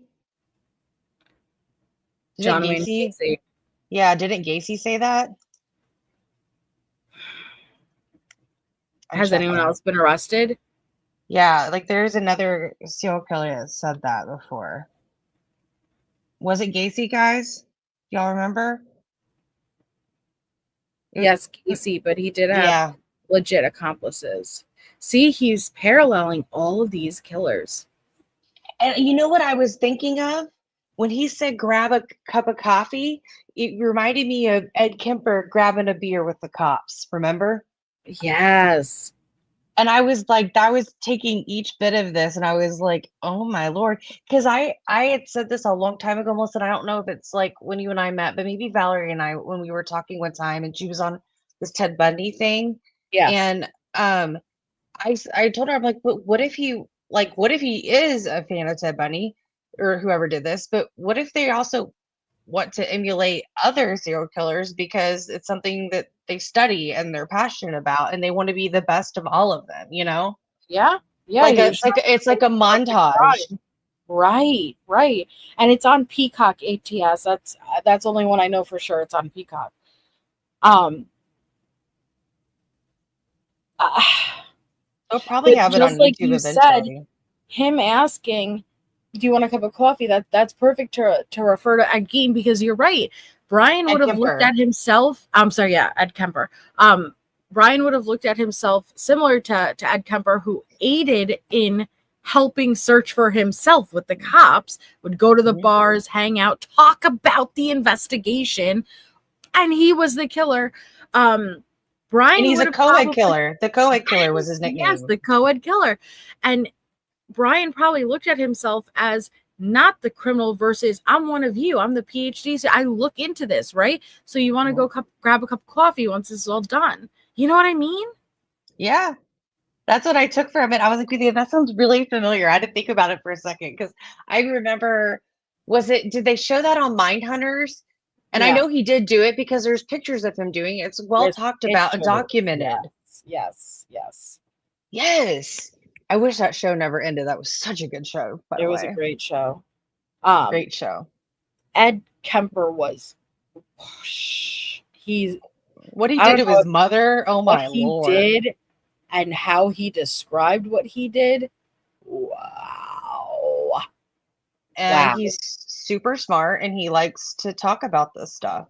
Yeah. And you know, one of the ones I found the most interesting that Bryan was watching, guys, of some of the videos and shows was Unsolved No More Ken Maines, because literally 3 months ago, I went down a rabbit hole of watching every one of Ken Maines' coverage on Idaho 4, because one of the interesting things about Ken is he brought on a gentleman that has been serving life in prison. I think he's out.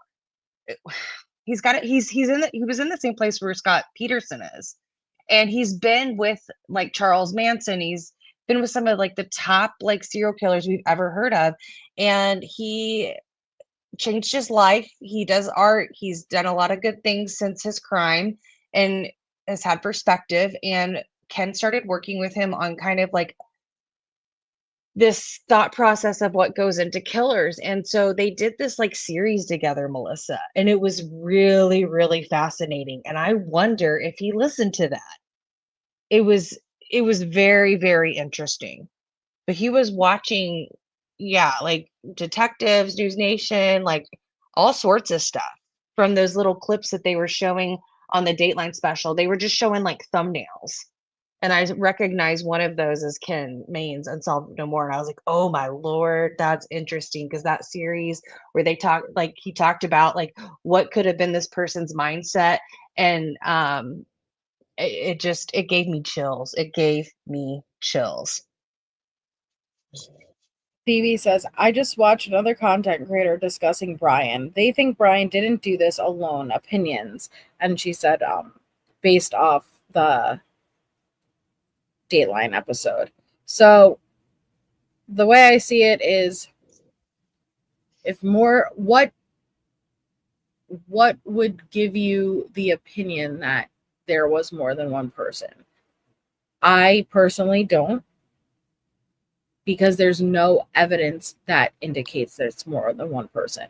The only time I've seen people say they think it's more than one person is because they personally struggle with the timeline. They personally don't feel like it makes sense, but there is zero evidence that they stand this opinion on. You know what I mean? Like there's nothing there. If he didn't do it alone, there should be pieces that point towards that. So far, I have seen nothing that points to that.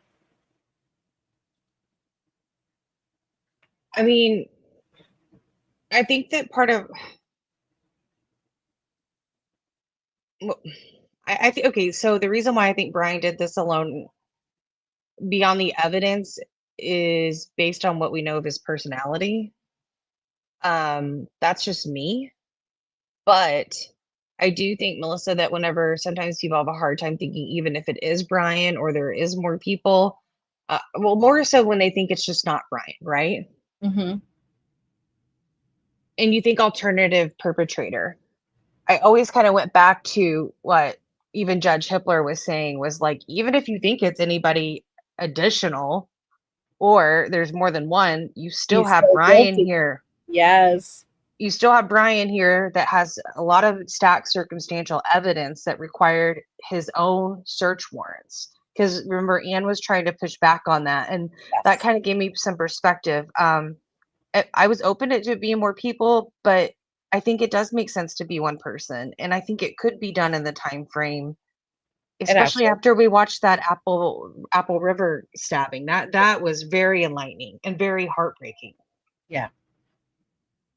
Absolutely. So yeah, like and if there was, do you not think Anne is struggling her ass off to pull up anything? Do you think if there was even any evidence that pointed to an alternative perpetrator, anyone, that Anne wouldn't be right on top of it? I think she definitely would. I think I found it interesting when like Steve G had commented on Anne going through the alternate stuff, because he said that He's like, she's probably going through the tips that they receive, because imagine how many tips the families were receiving on top of law enforcement. He turned all Oh, those over. oh yeah. And they did, because we did hear about it. It was even some talked about in that Paramount special, where wasn't there that guy that said that he knew someone who was an accomplice of Bryan or something? Yeah. And yeah, I mean, definitely it was going to be investigated, obviously. And nothing came from it. And you Right. guys, like that's not even what Anne's defense is. Like if there would be evidence, things would not be fitting. And I understand that there are parts that people are like, hey, this isn't, nothing is there for me that doesn't fit, because I'm like, it only would make sense if there was another person. I think he had no issue. Look at Ted Bundy with the sorority girls too. Like it's possible. And now it's possible. And he took a seat. He even took a seat, I mean, she's obviously going to use it. It's going to be for reasonable doubt, and absolutely, like she should. But I don't think that means that she's going to go third party culprit unless she has hard evidence and gets that approved by the judge to name alternate suspects. Most likely her defense is just going to be of the aspect of reasonable doubt. Exactly. But can't tell you anything about the suspect. She can. She absolutely can. She just has to present it with enough time for the state to do their investigation. You're not putting that person on trial though, but you can present an alternative perpetrator. Well, yeah, you have to get approval though if you're going to name the people in trial. Correct. And 'Cause you then can't like just put them on trial. Yeah. Yeah, like so when we saw Delphi, they were the defense is excluded from introducing the third party culprit unless the door was opened. And again, Judge Gold did not allow it. And then when we see now Karen Reed, we have a similar ruling where you aren't going to be able to talk about third party culprit unless certain evidence presents, and then at that time the judge would allow. Like, but beyond that, without naming like people, you can talk about reasonable doubt. And I think the reasonable doubt of alternates, like she may, which I think the families are aware that she's probably going to point to Jack DeCur, Kaylee's ex. Like we're going to see things like that. That's normal. But how does she combat all the other evidence against? And that's for the jurors to decide if he's guilty beyond a reasonable doubt. Yep. Yeah, Robin. But Shay, there was so much in this this was a great Dateline episode. And I try to separate the stuff that Bloom said versus their sources from someone close to the investigation. And I'm more likely to trust those sources versus Bloom, so I'm trying to separate a little bit. That doesn't mean that the things that Bloom is sharing is not accurate versus I'm just consciously making that separation. But I think this is very close to what we're going to see at trial. This is just wrapped up in a narrative though with the music and stuff. But like, I think there's so much that we have no idea about that's about to come out. Absolutely. And that's kind of how the Dateline episode ended, like we were just talking about, was bringing in analysis of other legal experts to talk about how the defense may combat that. And I'm curious of what evidence to come out. I'm curious of what Anne has too. Like I believe in true justice all around. You never want the wrong person in there. You want things done correctly if it is the correct person who killed someone, because you don't want them getting out on a technicality of an appeal. Everything's got to be done right. Exactly. I think you want to be. Yeah. All right, though. I'm going to hop off because I have to be up in a couple of hours. I can't wait to do our next episode. This is just getting, I don't know, like, again, to follow something so closely from day one. This is a very serious set of crimes, and I just want justice for these victims, and I'm very looking forward to answers and clarity. Absolutely. And thank you for having me. I hope you have a good night and Yeah. sleep I love well. you. Thank you. Yes. Happy Mother's Day to everyone. Happy Mother's Day, Shay. Thank you all so much for hanging out. Be live tomorrow. Members only Monday. I'm not sure what I'll be doing yet, but I absolutely love having this discussion with you guys. Again, I would definitely go watch it. It's on it's Dateline, but it's on Peacock. So they might even have it uploaded to the YouTube channel already. You could go check, but definitely go check it out. It was really, really good. We will be live again in another couple of days for the next episode. So we're going to definitely be focusing on the pro burgers, because I haven't got to do that episode yet. The pro burgers and what they're saying, because I'm very interested now with all of the details that have come out.